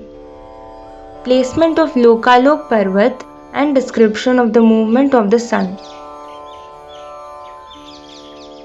Bhagwan Narayan says, Devrishi Narad, beyond this is the Lokalok mountain. There are 2 regions, one which is illuminated and one which is not. In the center stands Mount Lokalok with the purpose of marking the boundary. The distance between Mount Mansotar and Mount Sumeru is the height of this mountain. Here the earth is golden. It is so clear it is like a mirror. Ordinary beings cannot survive here. Only the gods can live here. Whatever touches it becomes gold. So nothing lives here. That is how it got the name Lokalok. It stands in the exact center of the place that gets enlightened by the sun and the place that does not. Bhagwan Sri Hari established this mountain over all the 3 lokas so that it determined the 4 different directions and boundaries. From Surya to Dhruv, polar star, they are all the planets subservient to Lokalok Parvat. Consequently, the rays of these planets illuminate the 3 lokas that lie behind it. The lokas on the other side never see light. Narad, as high as this mountain is, it is equally long. On top of this mountain, in all four directions, Sri Brahma himself has created four supporting elephants, Diggaj. The names of these Gajrajs are Rishab, Pushpachud, Vaman, and Aparajit. They are there to support and stabilize the lokas, all quarters of the world. Presiding over this lofty Lokalok Parvat is Sakshat Bhagwan Sri Hari. The main reason for his presence here is that the supporting elephants and Indra and all the gods benefit from his majesty and glory. That they should fully absorb his sattvic attributes and become auspicious, compassionate, and benevolent. All the 8 siddhis are in attendance. Vishwak Sen and other courtiers stand guard. In his 4 hands he bears Shankh, Chakra, Gada, Mace, and Padma lotus. In this manifest form, the eternal Sri Hari reigns here for a full kalpa. In order to protect this universe created out of his Maya, he has made arrangements to abide here. It is said that as long and wide as the mountain is inside, the same expanse is outside. No one can traverse this pure and sacred place except great yogis. Narad, between heaven and earth is Brahmand, and in the center of it resides the Surya. The distance between Surya Mandal, solar system, and Brahmand is 25 crore yojans. 1 yojan is 16 miles. The sun exists in that part of the universe which is Chetana Shunya, devoid of consciousness, and that is the reason the sun is called Marthand. Because he took birth from Brahmand, the sun is also called Hiranyagarbha. It is the function of the sun to define the divisions of directions, Akash, Antariksh Lok, the celestial space, Prithvi Lok, heaven, Upvarg, the area of deliverance from transmigration of the soul, hell, and the nether regions. Devatas, humans, animals, crawling life forms and plants, the soul of all these is the sun. He is also called Netendriya Swami. Narad, this is the extent of Bhoomandal, earth. In the middle of these 2 lokas lies Antariksh Lok. The ruler of the solar system, Bhagwan Surya, who enlightens and illuminates, resides in the heart of this loka. During Uttarayan, summer solstice, when the sun is on the north of the equator, his movement becomes slow. With his mighty and powerful brilliance, he gives light and heat to the Trilokis. He is always burning and glowing. His Uttarayan position is very high. When he reaches this station, days begin to get longer. Then when he starts on his journey to Dakshinayan, winter solstice, south of the equator, then his velocity increases.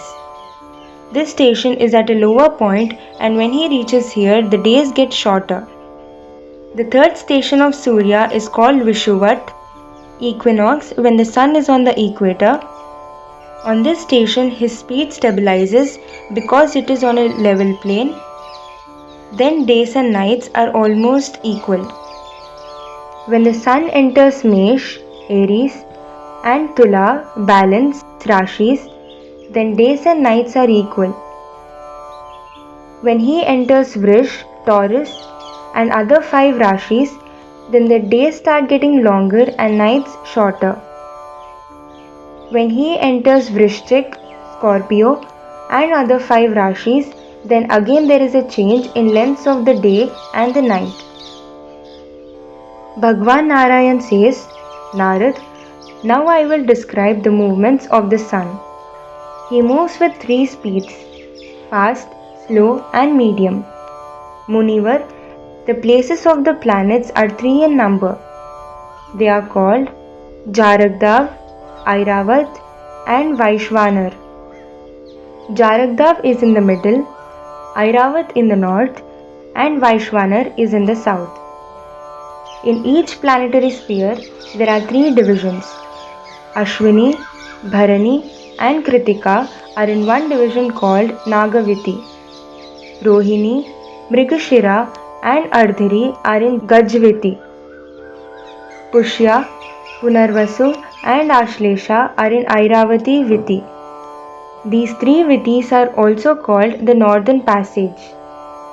Magha, Purva Falguni, and Uttara Falguni are in Arshbi Viti. Hast, Chitra, and Swati are in Goviti.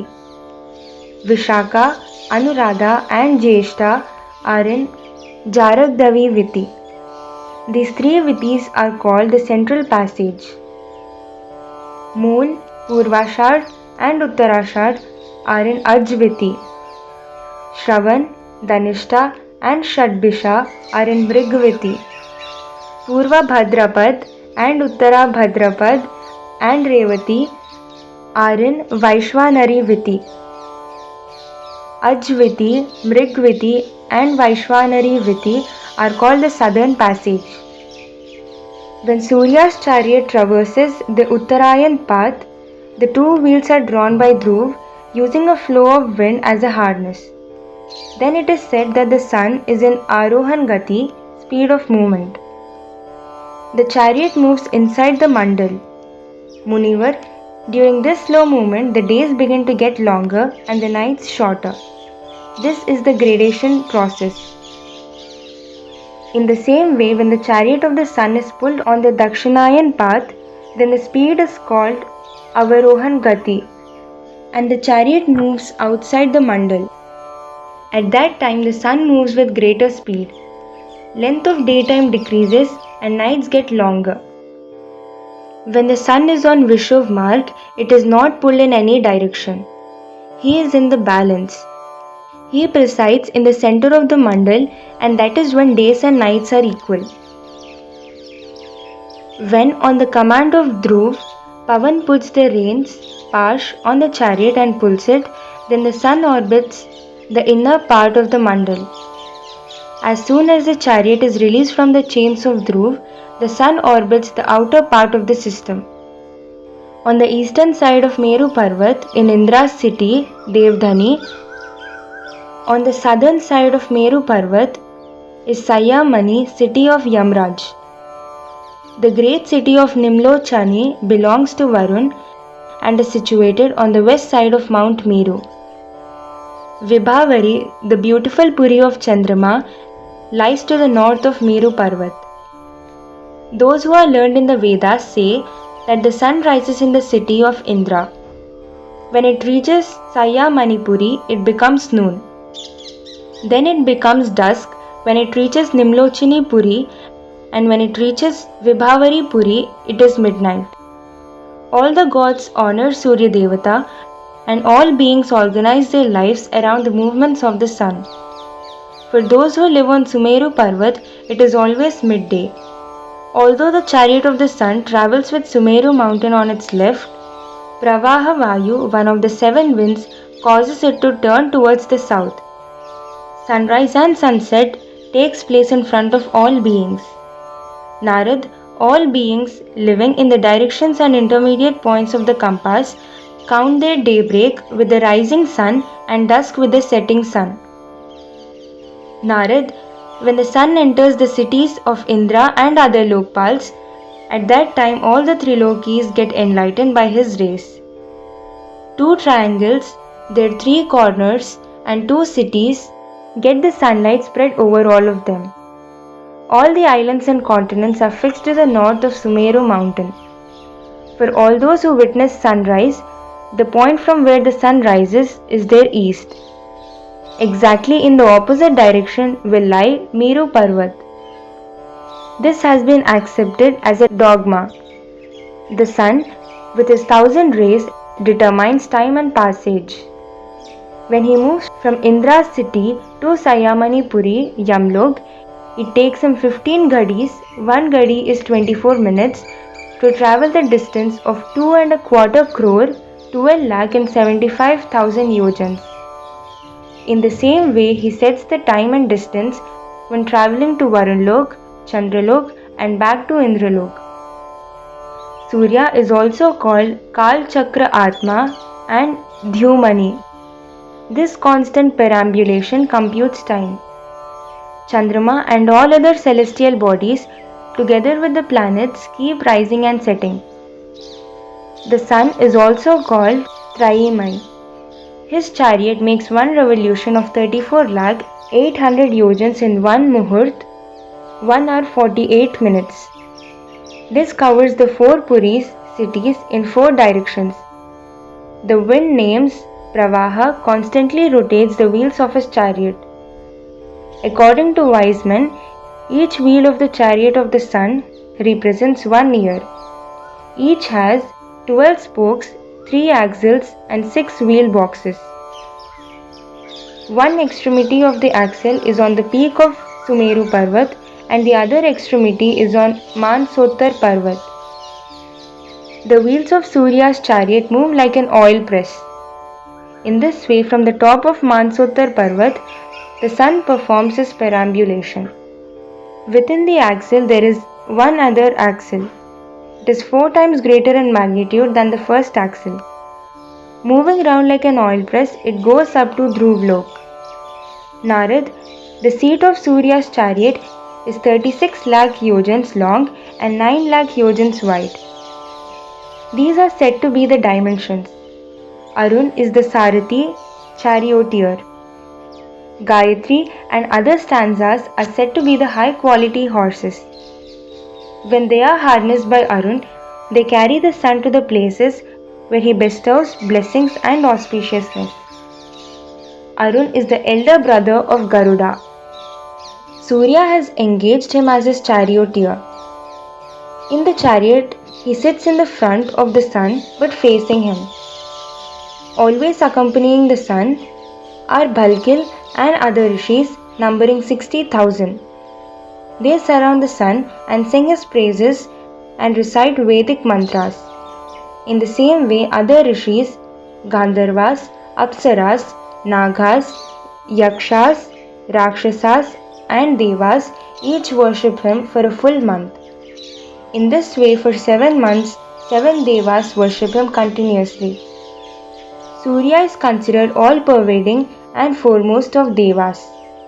He eternally revolves around Prithvi, which is 9 crore 50 lakh yojans. His speed is 2000 yojans per kshan, 4 minutes.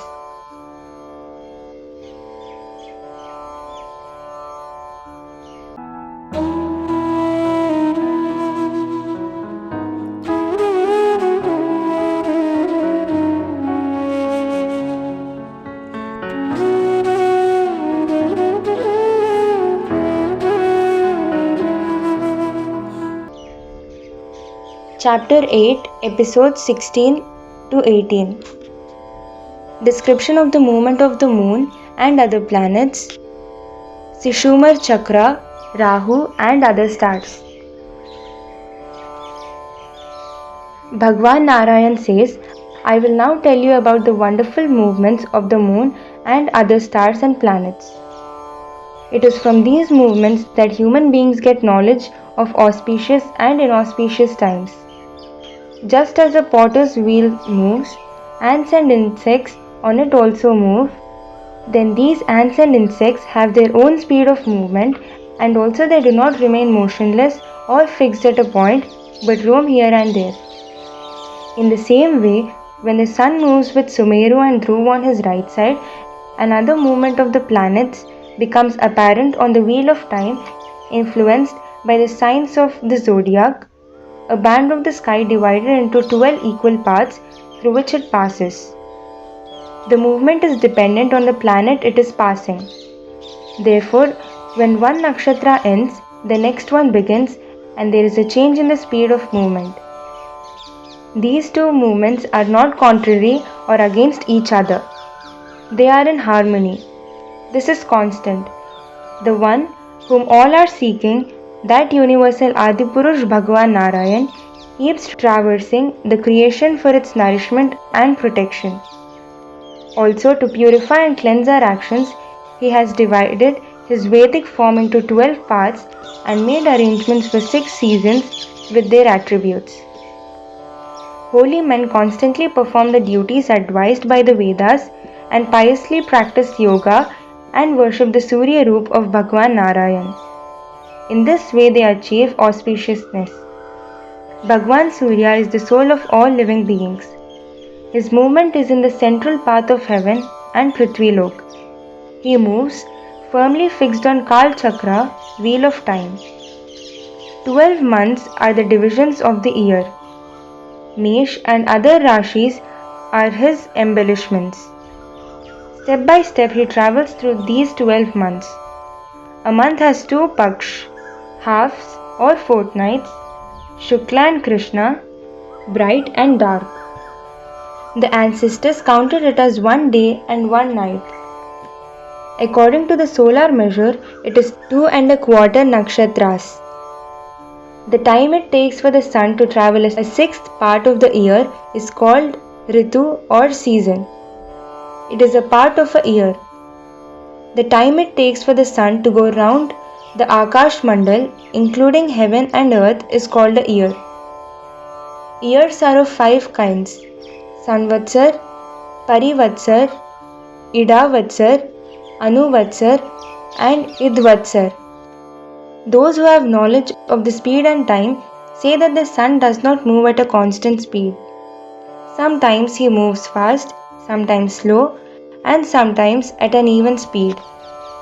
Narad, now listen to the description of the speed of the moon and the planets. The moon is 1 lakh yojans above the rays of the sun.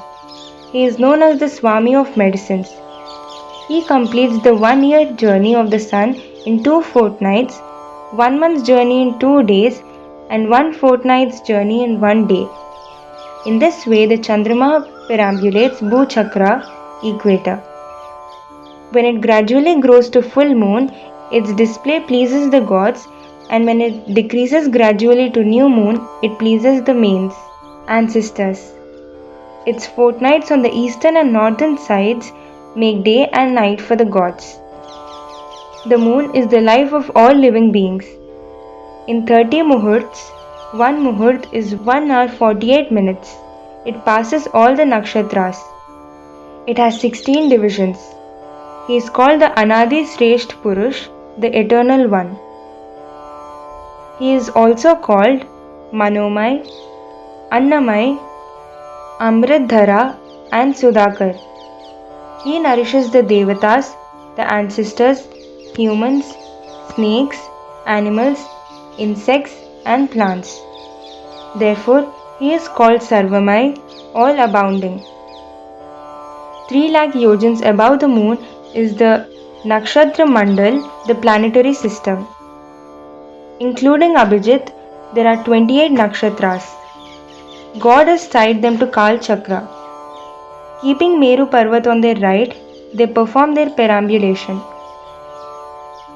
Narad, Shukra, Venus, is stationed 2 lakh yojans above the Nakshatra Mandal. He moves alongside the sun, sometimes in front and sometimes behind.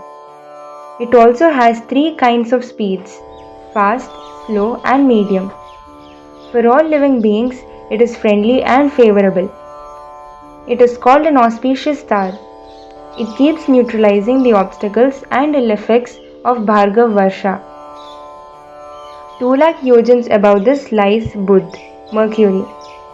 It also has 3 speeds: fast, slow, and medium. When it crosses the path of the sun, then we have cyclones and tempests or droughts. 2 lakh yojans above this lies Mangal, Mars. If it does not become oblique, then it passes each Rashi in 3 fortnights. Devrishi, in this way it perambulates 12 Rashis. Because it gives an indication of imminent misfortune and disaster, it is considered undesirable. 2 lakh yojans above this lies Brihaspati, Jupiter. If it is not oblique, it stays in 1 Rashi for 1 year. It is very pleasing to the Brahmins. 2 lakh yojans above this is the fearful Shani, Saturn. It is called Ghor, formidable. His father is the sun. He halts at each Rashi for 30 months. Wise men say that its presence bodes ill for all. Narad, 11 lakh yojans above this, is the constellation of Saptashri, the 7 great rishis or sages, the great bear. These rishis perambulate Dhruvlok, which is also called Vishnupad, and spread auspiciousness to all living beings. Narad, above Saptarishistan, 13 lakh yojans away, is the supreme, most excellent Dhruvlok, North Polar Star. It is also called Vishnupad, footstool of Vishnu. The great Bhagwan, Shriman Dhruv, resides here. His father is Uttanpad. The whole universe bows its head to Dhruv. Indra, Agni, Kacchap and Dharv most respectfully do pradikshina around him. Dhruv becomes the support of all living things for one kalpa, 432 crore years. Kal, time, never sleeps. Everyone does not see its speed of passage. This most powerful time influences and instigates into movement all the planets, stars and other heavenly bodies. Parameshwar has anchored Dhruv as a pillar. Worshipped by the Devas, Dhruv is self-illuminating. Just as in a granary, bulls are chained to a central post and they go around it husking the grain, in the same way all the planets and stars move around Dhruv. Being fixed to Kal Chakra, they move gradually from outside to inside and out again. Anchored to Dhruv and moved by the impetus of Vayu, they go round and round like eagles and kites circling the skies.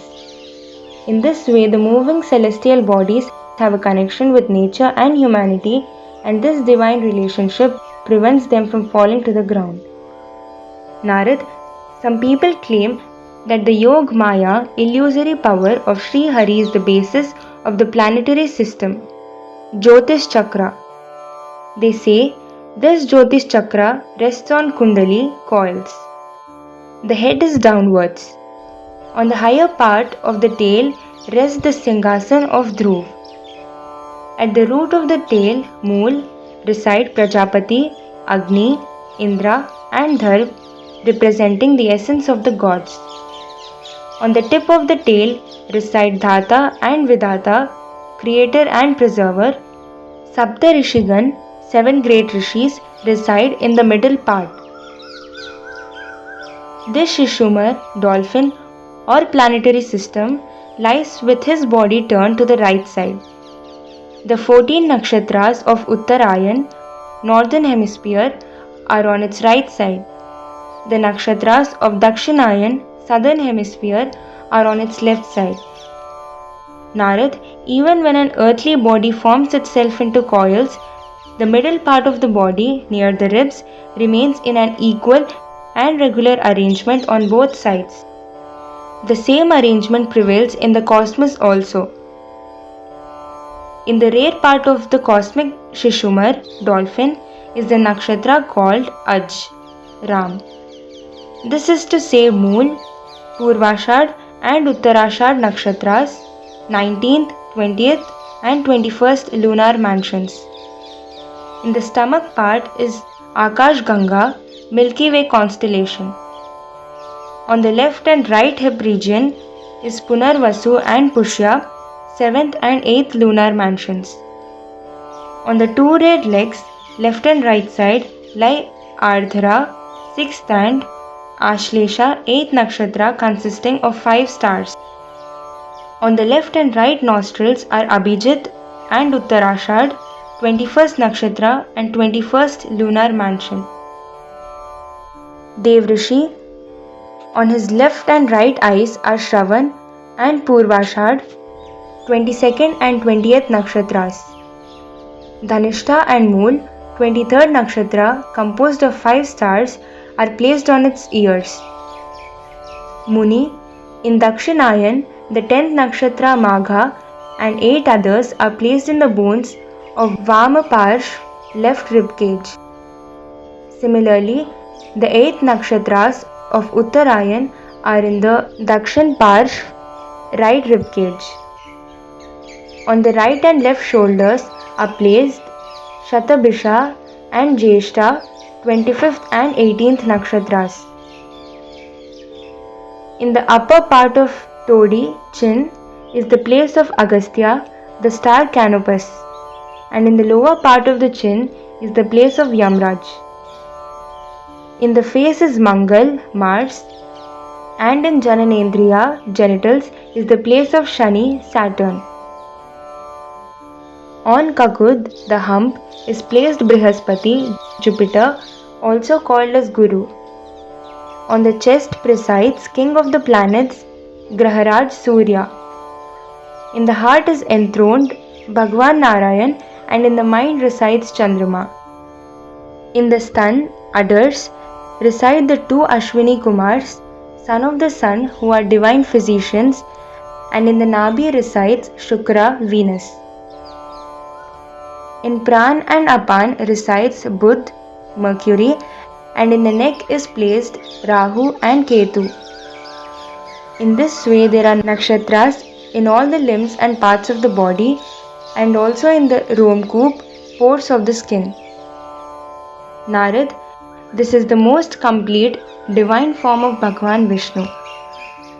It is recommended that men of temperate habits and spiritual nature maintain silence in the evening and worship this form, chanting the mantra Om Namo Jyotirlokaya Kalaya Nimisham Pathaya Mahapurushaya Bhidhimahi. Bhagwan, you are the refuge of all the Jyotirgans. You preside in the form of Kal Chakra. You are the ruler of all the gods, and you are the Param Purush. We offer you namaskars. You are in the form of planets, stars, and nakshatras. Whoever worships you in this form of yours 3 times a day gets released from his sins. 10,000 yojans below Surya lies the Rahu Mandal.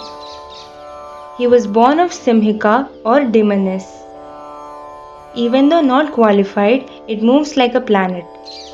Chandra and Surya both tried to destroy it, but by the grace of Bhagwan Vishnu, he has acquired planetary status and immortality. He who appears as a reflection of the burning sun is 10,000 yojans wide. Chandrama is 12,000 yojans wide. This Rahu Graha is always trying to eclipse the sun and the moon because it is said he has not forgotten the past hostility. When Bhagwan Vishnu heard this, he sent his Sudarshan Chakra to Surya and Chandra. That fearsome chakra has limitless brilliance, which is unbearable and which surrounds the sun and the moon. Rahu just cannot go near. He approaches up to a point and recedes back again. Dev Rishi, this phenomenon is known as Grahan or eclipse on earth. Narad, below Rahu lie the most pure regions of Sindhu, Charno and Vidyadhar. They are 10,000 yojans wide. All the Punyatmas reside here. Dev Rishi, below these regions are the spots occupied by Yakshas, Rakshasas, Bhoots, Prets and Pisachis. Below this, wherever the Vayu blows and clouds wander, is the place which learned men call Antariksh Lok. 100 yojans below this starts the earth's atmosphere, up to which height the eagles, kites, cranes and swans can fly. These are all composed of elements. This is the dimension and situation of Prithvi, earth. Dev Rishi, below Prithvi there are said to be 7 smaller worlds. Each one is 1,000 yojans apart from each other. These worlds have beneficial influence on the season. Their names are Atal, Vital, Sutal, Talatal, Mahatal, Rasatal and Patal. These worlds are, in a way, like heaven. In some of them, There are more provisions for happiness and pleasure, auspiciousness, success and prosperity. There are full of gardens and pleasure resorts. Almost everywhere one can enjoy the pleasure of taste and desires. The residents, who are mainly Daityas, Danavas and Nagas, live in pleasure with their wives, children, relations and friends. They are the heads of their families. Their society consists of friends and dependents. By the grace of Ishwar, all their wants are satisfied. All seasons are kind to them and they live in prosperity. In those worlds, a Danav called Mai used his artful science of illusion and created fantastic palaces studded with precious stones, thousands of bhavans with upper stories, council halls and temples. Even the Devas did not have such opulent cities. Nagas and Asuras live in these surroundings. Pigeons and mynas fly around. There are also many beautiful gardens filled with trees bearing flowers and fruits. There are many ponds and lakes filled with clear water. When the fish frolic in the water, water lilies and lotuses of white, blue and red color begin to sway. Songbirds build their nests there and fill the air with their sweet sounds. There is an air of enchantment and pleasure, but no existence of divine faculties. The people have no sense of fear. Big snakes roam around, and the gems on their heads dispel all darkness. Those who live here do not need medicines or potions to prolong life, nor do they need food or bath. No one gets sick. They are not troubled by old age, graying hair, wrinkled skin, perspiration, body odors, tiredness, wasted bodies or weakness. Time passes peacefully. They are only afraid of Bhagwan Sri Hari's Sudarshan Chakra. Narad, when Sudarshan Chakra comes near, there is so much panic and fear that all the Rakshasis lose their babies prematurely.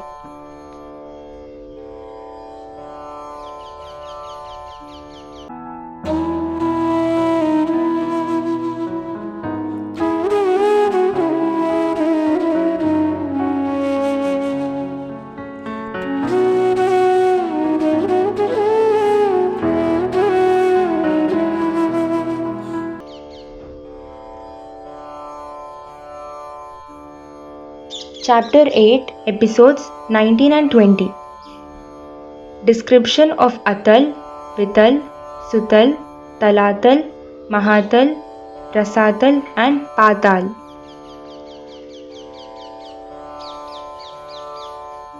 Bhagwan Narayan says, Narad, the first of the 7 worlds, is called Atal and is very pleasing. A Danav called Bal lives here. He is very ambitious. His father was a Danav Mai who used 96 kinds of Maya to create an illusionary system to fulfill all desires. Narad, the second is Vital.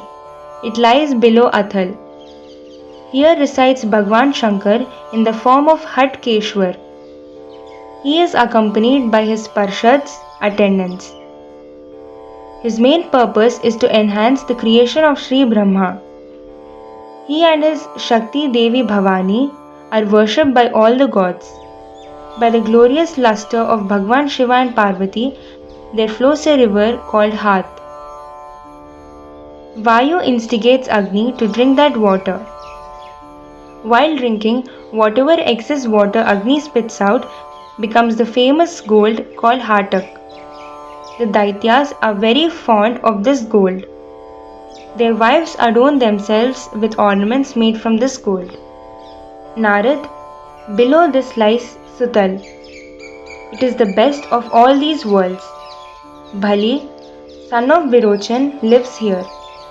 He is a very glorious and renowned king. To fulfill a request of Devraj Indra, Bhagwan Srihari assumed the form of a dwarf and incarnated as Vaman. It is he who arranged for Bali to live here.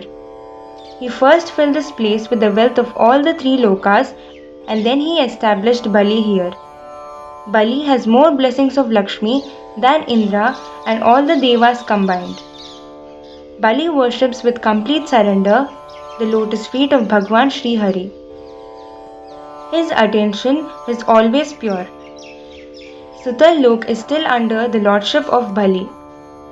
Narad, great Mahatmas say that Bhagwan Vasudev has the power to endow energy and valor on all beings. He is known as Lord and Master of the universe, Jagat Swami. The Lord came to Bali as a Dan Patra, person fit for bestowal of alms, and Bali gave to him as alms the whole world. But it was not for this act alone that he got the reward. Because in a state of surrender, if anyone takes the name of Devadidev, then he himself cuts the knot of fruits of actions. He is the most expert and competent master of the universe.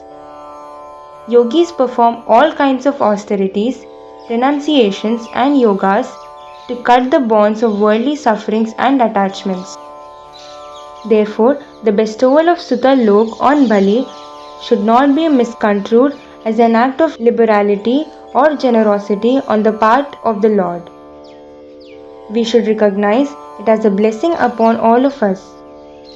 He played this drama to make Indra experience the illusionary Mahamaya, wealth and opulence. This Aishwarya is the root cause of all sufferings and tribulations. When too much Maya, riches, wealth, opulence comes into your life, you cannot remember God and your attention gets entangled. God moves far away. Bhagwan Vishnu is Sakshat Ishwar. He is the complete knowledge. By the art of deception, he relieved Bali of all his possessions. He was only left with his body. The reason is that at that time and circumstance, there was no other solution. God is of course all-knowing and all-capable. He bound Bali to the wind god Varun and transported him to this Sutal Lok and settled him there. Bali expressed his feelings in this way. In spite of having a counselor like Brihaspati, Indra has shown himself to be most stupid and foolish. From the great Lord Sri Hari, who was in a pleased and favorable state, he prayed for worldly riches and possessions. Verily, the Aishwarya of this Triloki is shallow and insignificant, whereas the blessings of God are invaluable and precious. Leaving this aside and preferring worldly riches and possessions is indeed the height of foolishness. My revered father, Sriman Prahlad, loved God. His only desire was welfare and good fortune for the whole world. Therefore, when he was offered a boon, he asked God to fill his heart with devotion and concern for his subjects. His father was a brave and powerful man. When he died, Bhagwan Vishnu offered all his wealth to my father Prahlad, but he declined to accept. One cannot measure the divine effect that God has on his devotee. He is possessed of all attributes and qualities. How can I, who are filled with so many negative traits, recognize and understand the divine? The most humble, most admirable and most respectable Dhanavraj Bali reigns over Sutal Lok. Bhagwan Shri Vishnu himself stands there as Dwarapal, doorkeeper. It happened once, the scourge of the world, Ravana, with intentions of conquering the world, came towards Sutal Lok. Just then, Bhagwan Sri Hari, who was most benevolent to his bhaktas, jerked his toe and tossed Ravan away to a distance of 10,000 yojans. That is how dear Bali was to the Lord. He received the blessings of the greatest divine bliss. By the grace of Devadidev Bhagwan Sri Hari, he reigns as king of Sutal Lok. Bhagwan Narayan says, Narad, below Sutal Lok lies Talatal. Dhanavraj Mai resides there. This great Daitya was king of Tripur. In order to protect the Trilokis, Sri Shankar Bhagwan reduced to ashes the 3 cities of Tripur and settled him in Talatal. By the grace of Devadidev Bhagwan Shankar, he became the king of Talatal. This Danavraj Mai is the guru of conjurers and jugglers. He has complete knowledge of the science of illusion, and Danavas pray to him for siddhis, supernatural powers, in the art of illusion and deception. Below Talatal is situated the famous Mahatal, which is the abode of the serpents Kadru and all their descendants. Narad, these serpents have many heads. The main serpents are Kuhak, Takshak, Sushen and Kalia. They have very big hoods and powerful bodies. They are very dangerous. They are always distressed and afraid of Pakshiraj Garud, king of the birds. They live here with their wives, children, relations and friends and spend their time in sport and amusement. The world which lies below Mahatal is known as Rasatal. Many Daityas live here and are called Panis. Some famous Daityas are Nivat Kavach, Hiranyapurvasi and Kalai. They are always hostile to the Devas. From birth they are very strong and active and fearless, but their strength is always reduced and kept in check by the effulgence of Bhagwan Sri Hari. That is why they remain within their world of Rasadal. One of the female messengers of Indra is Sarma. She contrived many mantras and caused great hardships to many asuras. The asuras are always in great fear of her. Narad, situated below Rasatal, is Patal Lok. Here many rulers of the serpent race live. Vasuki is the foremost serpent. The others are Shank, Kulik, Shwet, Dhananjay, Mahashank, Dhritarashtra, Shankachud, Kambal, Ashwatar and Devdutt. They all have great big hoods. They are high-spirited, wrathful and extremely venomous. Many of them have 5, 7, 10, 100 and even 1,000 heads. They wear precious gems on their heads which keep glinting and gleaming. Devrishi, the brilliance of their gems dispels all the darkness from Patal. Their bodies constantly burn with anger. Narad, below Patal Lok, at a distance of 30,000 yojans, there is a tamasi creation of Bhagwan Sri Hari. Worshipped by all gods, it is called Anant. The special quality of this eternal form is that even though it is created from Ahankar, it draws together the Drashta and the Drishya, the seer and the seen, and makes them one.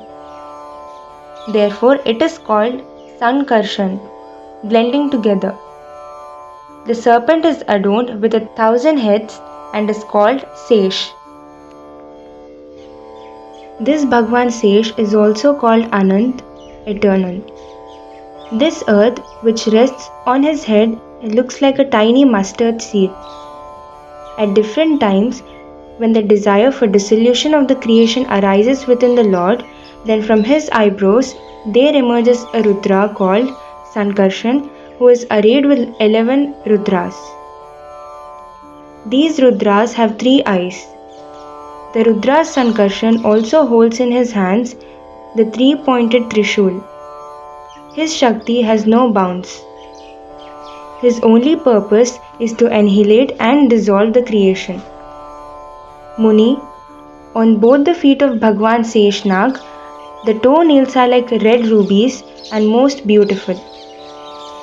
When serpent kings and other important serpents bow in deep devotion to Bhagwan Sesh, then they see reflected in these nails their own images illuminated by the jewels on their coils. Many Naga maidens also live here.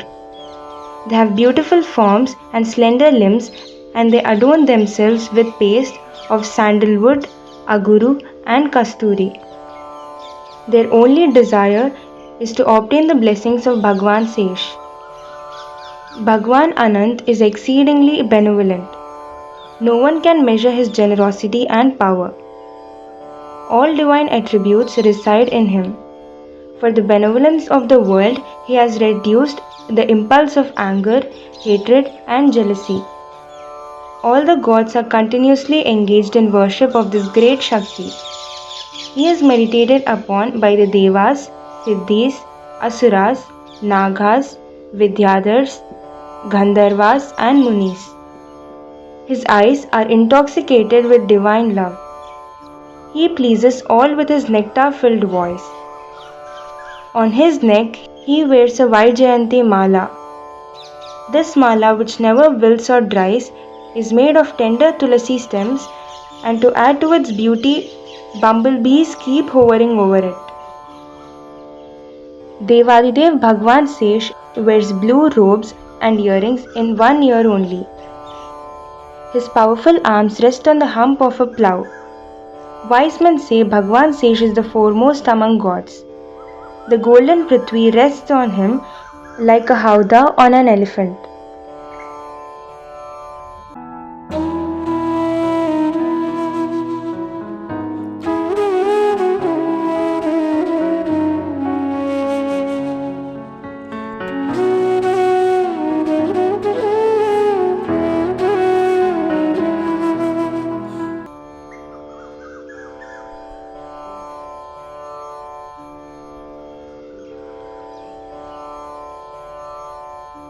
Chapter 8, Episode 21.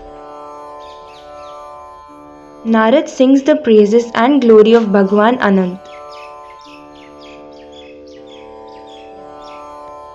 Bhagwan Narayan says, the most fortunate Narad is an ancient person.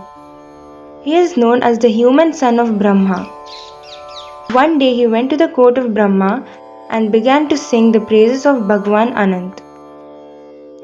Who can comprehend that great Bhagwan Sankarshan, whose very darshan causes the creation, sustenance, and dissolution of universes and gives one the capacity and energy to fulfill their functions, whose form is eternal and primordial, who supports this world and many other worlds.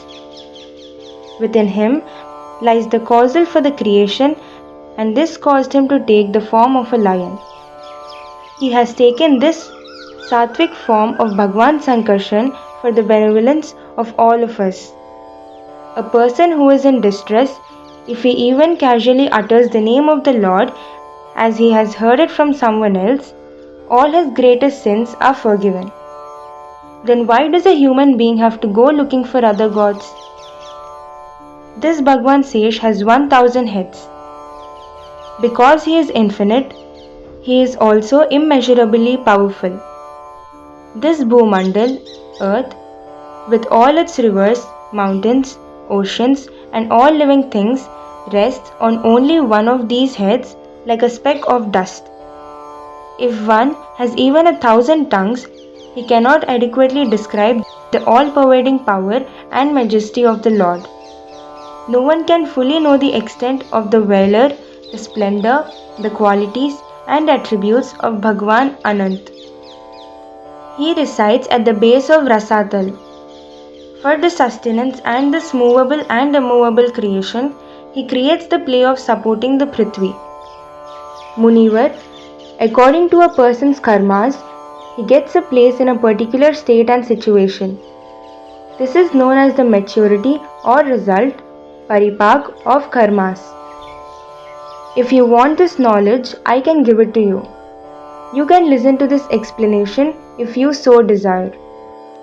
Naradji says, Bhagwan, I pray you to please tell me the reasons for the diverse situations and circumstances in which living things exist.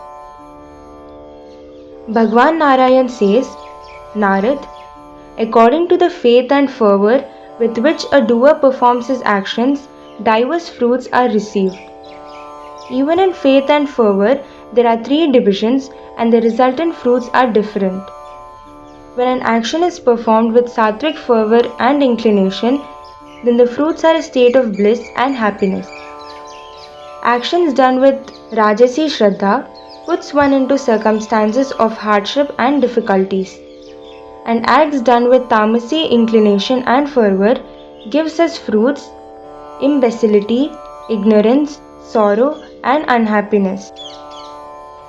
Even variations in the intensity of the Shraddha proportionately grant intensity of the situation. Dvijwar, twice born, realized, Maya is uncreated. But the karmas that Maya instigates or causes to be done produce as fruits, states and situations, and these are thousands in number. Narad, within Triloki, in the southern parts reside the ancestors who have become Devi and other forefathers. They are called Agnishwat and they live in a place which is below Prithvi and above Athal.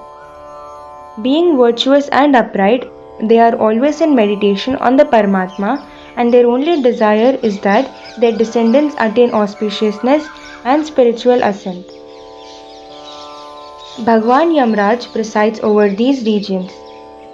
In order to carry out his functions, he has appointed some of these souls to bring before him all the dead. By order of Paramatma, Yamraj is in charge of deciding the punishment or reward for actions committed. In proportion to the degree of good deeds and bad, he delivers the reward or punishment. He is all-knowing. Even his ganas are fully conversant with dharmas and are completely dedicated and obedient. Narad, it is said that there are 21 kinds of hell. Some say 28. I will tell you the names.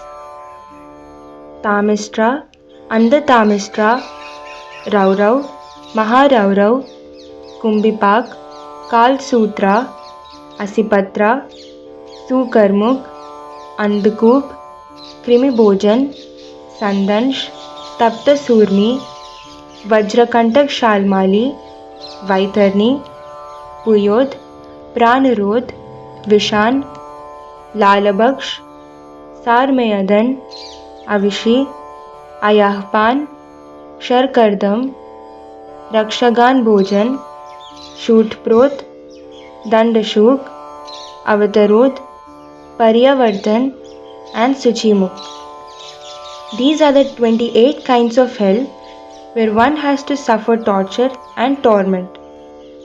According to their karmas, the souls acquire the corresponding species of body.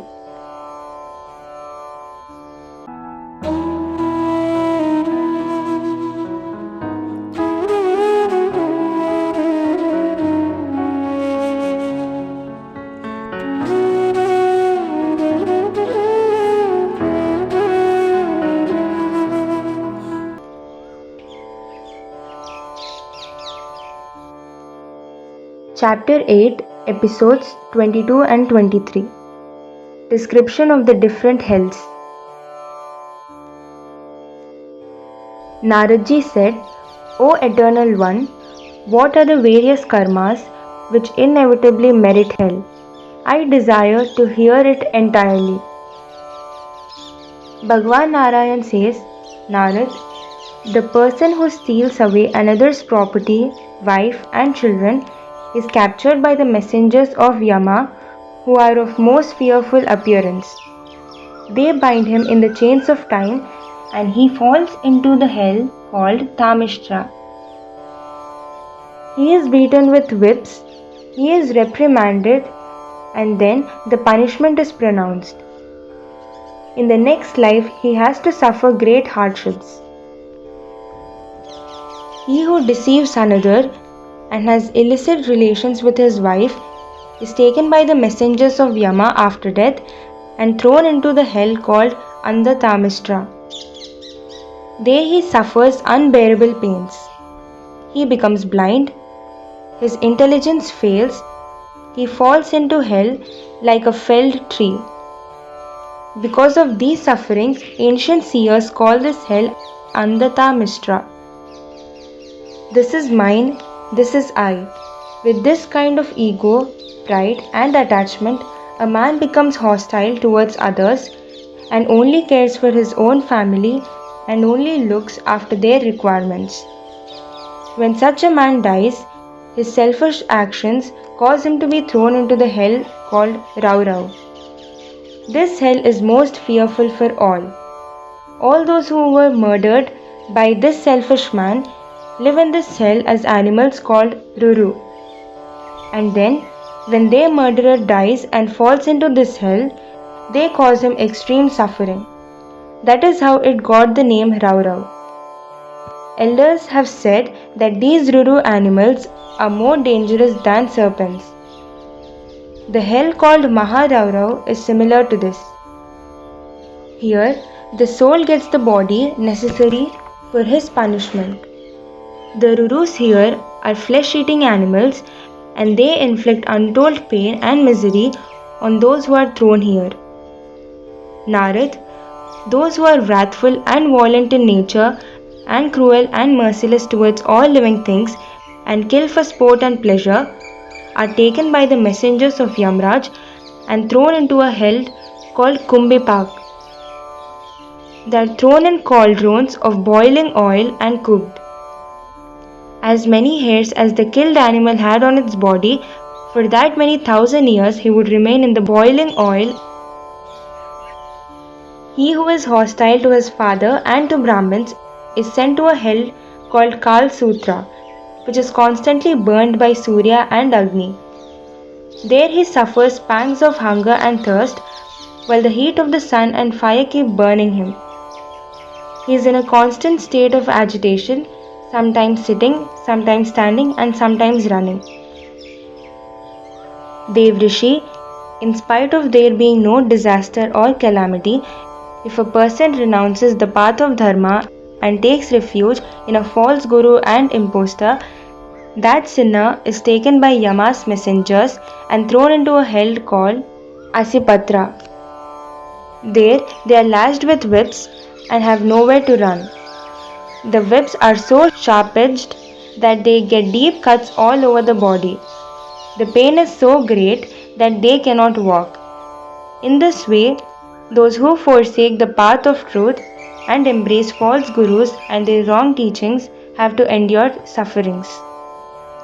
A man who is a king or a leader of the people and who is unrighteous and unjust in his rule and who tortures Brahmins and realized souls, he deserves hell. The messengers of Yama send him to the hell called Andhku. It is in total darkness. It is swarming with pests like biting animals, birds, snakes and vipers, mosquitoes, wasps, bees, lice and bugs. As soon as the sinful soul reaches, all these pests attack him and cause great fear, distress and misery. All food and edible items should be offered to God first for his blessings, vibrations, and then shared with others and eaten. This is laid down in all Shastras. Those who do not observe this are called Kags, crows. They are sent to a hell called Krimi Bhojan. Here there is a vessel which is 1,00,000 yojans wide and is called Krimi Kund. The selfish man who only fed himself becomes a worm and lives in this kund filled with other worms. Devrishi, even when there is no calamity or drought, if a man forcibly snatches or steals another man's gold, wealth or ornaments, such a man is thrown into a hell called Sandansh. He is branded with red-hot irons. A man who has illicit relations with a woman and a woman who has illicit relations with a man are thrown into a hell called Tapta Surmi. They are lashed with whips and made to embrace red-hot iron images of a man or woman. The great sinners who use animals and other living things for sinful purposes are thrown into a hell called Shalmili, which is filled with sharp iron darts and spears and nails. Narad, a king or his ministers who breaks the code of dharma and becomes a fraud, they are sent to a hell called Vaitarni. There is a river here called Vaitarni which is filled with the slime and dirt of hell, and they are pushed into this horrible mess. They are tortured by waterborne pests, and they neither die nor do their sufferings end. This sluggish water is full of excreta, urine, pus, blood, hair, bones, nails, fat, flesh and marrow, all impure and unholy. They fall in this and flounder and struggle forever. He who is highborn but behaves like a Shudra, is indifferent to virtues and morals, and behaves like an animal, he goes to a hell called Puyod. This hell is filled with dirty, filthy things, and the messengers of Yama force them to swallow it. Those who are born in spiritually evolved families but later on keep dogs and donkeys as pets and keep other animals in captivity, those who indulge in killing of animals for sport, who shoot deer, lakhs of such people, when they die, are captured by the messengers of Yama and thrown into a fearsome hell called Pranrodh, and their bodies are riddled with arrows. Hypocrites and pious frauds who perform yagyas to deceive people and who offer animal sacrifices are thrown into a hell called Vishsan, where they are whipped and lashed without mercy. All thieves, dacoits, kings and ministers who set fire to others' property, who destroy others' belongings and who loot villages, when they die, the messengers of Yama put them in a hell called Sarmeyadhan. In that hell, there are 720 kinds of ferocious dogs. They tear everyone into pieces and devour them. Muni, now I will tell you about Avichi and other famous hells. Bhagwan Narayan says, Devrishi, those who encourage fraud in property deals, those who bear false witness, such sinful people, when they die, are taken to the top of 100 yojans high mountain and hurled into a hell called Avichi. This is a horrible hell. When they fall, head first, they hit a bed of hard stones below. All their bones get pulverized, but they do not die. They suffer forever. Narad, out of stupidity, the Brahmins, Kshatriyas or Vaishyas who drink alcohol are taken by Yama's messengers and dropped into a hell called Ayahpan. There they thrust red-hot iron rods down their throat.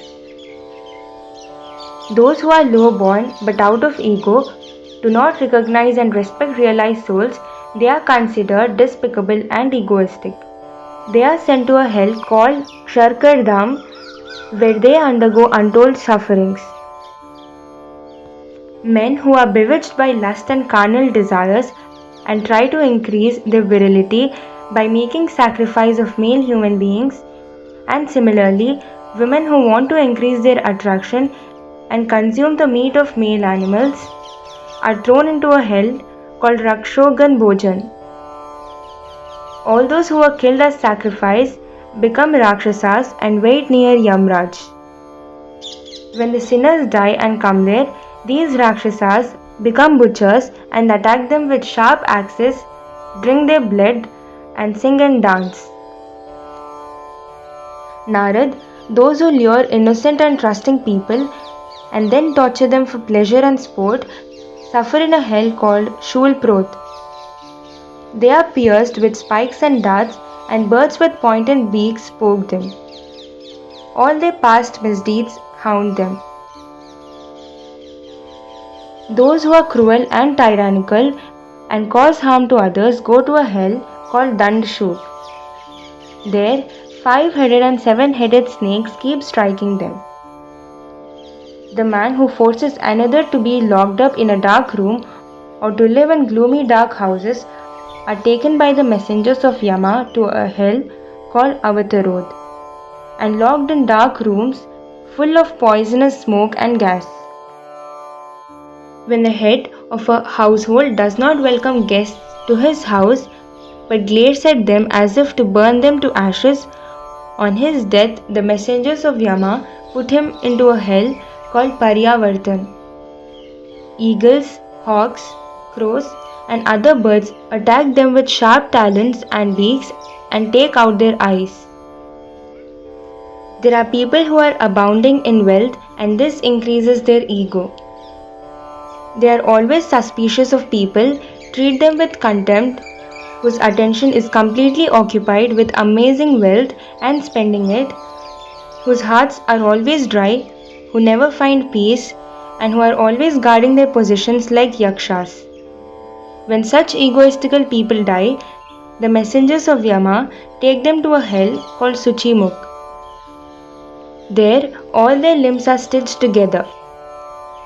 Devrishi Narad, all those who commit sinful acts should remember that there are thousands of hells where one has to suffer the consequences of evil deeds. I have only mentioned a few. Muni, all these places are horrible and painful. All sinners have to go to hell. The virtuous and the seekers of truth go to peaceful and happy places. Munivar, I have already told you the true dharma of worship and praise to the Devi.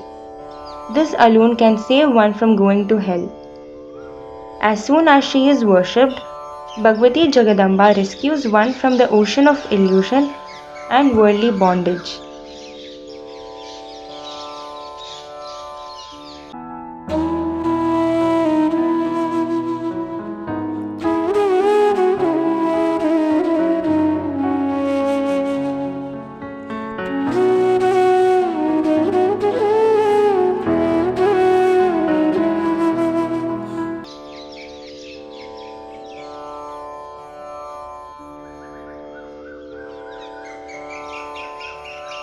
Chapter 8, Episode 24, Modes of Worship to Please the Devi.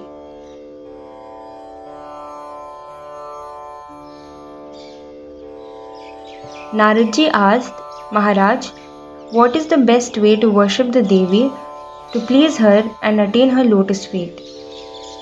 What are the various pujas, songs of praise and other acts of worship which cause the Devi to deliver us from the sufferings of the hell? Bhagwan Narayan says, O most knowledgeable Devrishi Narad, bring your attention to single point and hear from me that dharmic form of praise and worship to the Devi which pleases her extremely. Narad, this world is eternal. Whoever comes into this world and regularly worships Bhagavati Jagadamba, no matter how insurmountable his troubles are, the most powerful Bhagavati herself takes him under her protection. All living beings should worship the great Divine Mother. This is the main purpose of his birth. Now hear the puja procedures. On Pratipada day, first day of each half of a lunar month, puja should be performed using cow's ghee and observing the Shodashopachar, 16 methods of worship. Later, that ghee should be given to Brahmins, realized souls. This puja gives the fruit of good health and wards off all sickness. On Dvitiya Tithi, second day, one should perform the puja and offer sugar to the goddess and later give it to the Brahmins. This puja gives the fruit of long life. On Tritiya, third day, milk should be offered to the goddess during the puja. Then it can be given to the Brahmins. This gives release from all difficulties. On Chaturthi, perform puja to the Devi and offer mal puha. Later on, give it to the Brahmins. The fruits of this puja are that all obstacles are removed. On Panchami day, perform puja and offer bananas to the goddess. Then give it to the worthy Brahmins. This improves the mind and intelligence. On Shashti day, the puja should have honey as the offering. Then give it to the Brahmins. It gives us fruit and improved appearance. On the seventh day, Saptami, perform puja and offer jaggery, which can later be given to the Brahmins. By doing this, one gets freed of all sorrows. On Ashtami day, the puja offering should be coconuts. Then they should be given to the Brahmins. This puja gives the fruit that no one can trouble or torment you. On Navami day, during the puja, one must offer parched rice. Afterwards, give it to the Brahmins. It ensures happiness in this world and the next.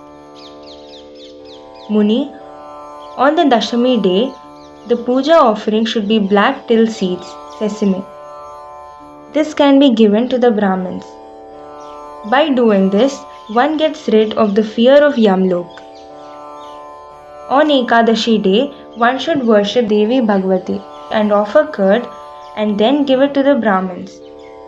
This gives great satisfaction to the Devi. Munivar, on Dwadashi, 12th day, it is important to offer chudwa, beaten rice. The person who offers chudwa to the Devi and then gives it to the Brahmins becomes very dear to the Devi Bhagavati. On Trayodashi, 13th day, one must offer chana to the Devi. The blessings that come are many children. Devrishi, on Chaturdasi, 14th day, one must worship Devi Jagadamba and offer sattu. This pleases Bhagwan Shankar. On Purnima day, one must worship Bhagavati Jagadamba, offer kheer and then give it to the Brahmins. This grants release to all the forefathers. There is no difference in the puja procedure for Purnima and Amavasya. Mahamuni, to please the Devi, it is also recommended to perform Havan. Whatever offerings are prescribed for different days, the same should be offered as oblation to the sacred fire of Havan. A Havan neutralizes all impending calamities and disasters. Now hear the importance of the days of the week. On Sunday, kheer should be offered in puja. On Monday, milk should be offered. The offering on Tuesday should be bananas. Narad, for Wednesday, the prescribed offer is butter. On Thursday, offer kand, unrefined sugar. On Friday, sugar, and on Saturday, the offering should be ghee. Muni, now hear the offerings for the 27 nakshatras. Ghee, till, sugar, curd, milk, cream, lassi, laddu, tarfani, gritmand, kasar, powdered wheat fried with ghee and mixed with sugar, papad, ghevar, a sweet meat, pakoda, kokum juice, grit mishrit, ghee combined with powdered chana and sugar, honey, churma, crushed rotis mixed with butter and sugar, jaggery, chivda, raisins, dates, charak, pua, a sweet cake, butter, laddu of moong flour, and pomegranate. These 27 items should be offered, each for a different nakshatra. This is called Nakshatra Naivedya. Narad, now hear the various Naivedya offerings to be made during Vishkum and other yogas. If one follows the prescribed procedures and makes the correct offerings, this pleases the Devi immensely. These items are jaggery, honey, ghee, milk, curd, buttermilk, poha, butter, cucumber, sweet pumpkin, laddu, jackfruit, banana, jamun, mango, till, orange, pomegranate, bear, amla, kheer, chivda, chana, coconut, lime, kasar, and churma. These offerings are most holy. These should be offered separately during Vishkumbh and other yogas. These have been prescribed by wise and knowledgeable elders. Muni, for various functions that are celebrated, the prescribed offerings are kasar, juice, sweet vermicelli, modak, papad, laddu, sweet ghee, till, ghee, curd and honey. These should be offered with great respect and devotion to Devi Bhagavati. Munivar Narad, I will tell you one more way to please Bhagavati Jagadamba. During the month of Chaitra, on the third day of the bright lunar fortnight, one should perform puja to the Mahua tree with full attention on Devi Bhagavati. 5 kinds of edible offerings should be made. This same puja should be performed on the third day of the bright lunar fortnight of all 12 months. Offerings should be made with great care and devotion. Narad, in the month of Vaisakh, the offering should be prepared from jaggery. In Jyesht month, offer honey. In Ashad, Mahua juice should be included in the offerings. In Shravan, offer curds. In the month of Bhadon, sugar. In the month of Ashwin, kheer. In the month of Kartik, offer milk. In Margshirsh, offer fenny, sweet vermicelli. In Paush, offer milk mixed with turmeric, dadi kurchika. In Magh, offer cow's ghee, and in the month of Falgun, the bhog should be of coconut. In these 12 months, puja should be performed and the corresponding offerings should be made. Each time attention should be on a different aspect of the goddess while doing puja to the Mahua tree. Mangala, Vaishnavi, Maya, Kalratri, Duratyaya, Mahamaya, Matangi, Kali, Kamalvasini, Shiva, Sahasrarchana and Sarvamangala Rupini. Dev Deveshwari Bhagavati Jagadamba presides over the Mahua tree. Stuti should be sung in this form. Obeisance to Bhagavati, who has beautiful eyes like lotuses. Bhagavati Maheshwari, you are Mahadevi.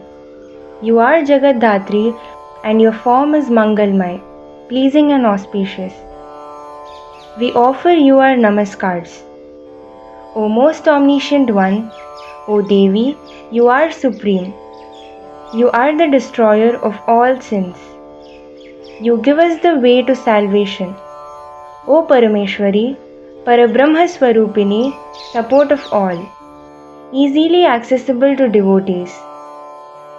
Madonmatta, Mangamya, Mahonnata, Manaswini, Munidhyeya, Martanda Sahacharini, Jai Lokeshwari. These are some of your names, O great goddess. You are lustrous and effulgent like the stormy lightning-filled skies of Pralayakal, time of dissolution. Devas and Danavas pray to you for release from illusion and delusion. O most powerful Bhagavati Jagadamba, you remove all fear of Yamlok.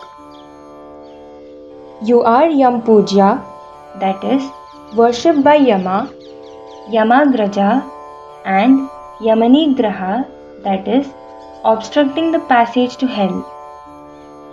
Obeisance to you again and again. Bhagavati Sarveshwari, you are Samaswabhava, containing all attributes. Sarvasang Vivirjita, companion of all. Sanganashkari, one who breaks attachments. Kamya Rupa, embodiment of pure desire. Karunya Vigraha, embodiment of compassion. Kankal Krura, destroyer of cruelty. Kamakshi, form of the goddess Durga. Meenakshi, having sparkling eyes. Marma Bedini, who pierces the knot of all mysteries. Madhurya Roop Sheela, Madhuswar Pujita, Mahamantravati, Mantragamya, Mantra Priyankari, Manushya Manasgama, and Manmatari Priyankari. You are well known by these names, O Devi. The people, Vat, Banyan, neem, mango, kite, wood apple, bear, jackfruit, madar, kareel, and mahua. All these are sacred trees over which you preside. You reside in the Dugdwali creeper plant. You are compassionate and the ocean of mercy. Your form of Shri is flowing with compassion. Wise and knowledgeable people worship you. Victory to you, Jai Ho. Those who perform puja and follow it with a song of praise to Deveshwari Jagadamba receive the same punyas as those who perform severe penance. This is the best way to please the Devi. The person who continuously sings these praises never gets attacked by mental disease or physical agony, nor does he have to fear of enemies. By the power of these stotras, those who desire wealth will get wealth, and those who desire dharma will get spiritual ascent. This stotra grants to Brahmins the knowledge of all the Vedas, to Kshatriyas victory and success, to Vaishyas prosperity and wealth, and to Shudras great happiness. During Shraddh, if a person keeps attention on the Devi and sings this stotra, his forefathers are granted a lease of 1 kalpa in heaven. Narad, this is how the gods worship Bhagavati Jagadamba, and I have told it to you. The person who worships Bhagavati with great respect and deep devotion attains a place in Devi Lok very easily. All pure desires are fulfilled and he is blessed with Nirmal Vidya, pure knowledge. He receives wealth and fame without any effort. Even in his dreams, the fear of hell does not enter his awareness. Bhagavati Jagadamba is Mahamaya. Narad, this narration of the power of Devi Bhagavati has the capacity to save one from hell. Muni, puja to Mahadevi gives complete blessings. Now I will tell you something else. It is called Prakriti Panchak. This narration gives joy to the whole world. It is wonderful and most miraculous. It is the best way to get mukti, release from worldly bondage. I will illustrate it with examples. Please pay attention.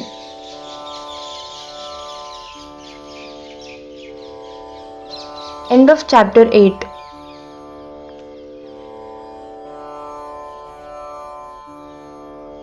The Holy Recital of Srimad Devi Bhagavat. Jai Shri Mataji.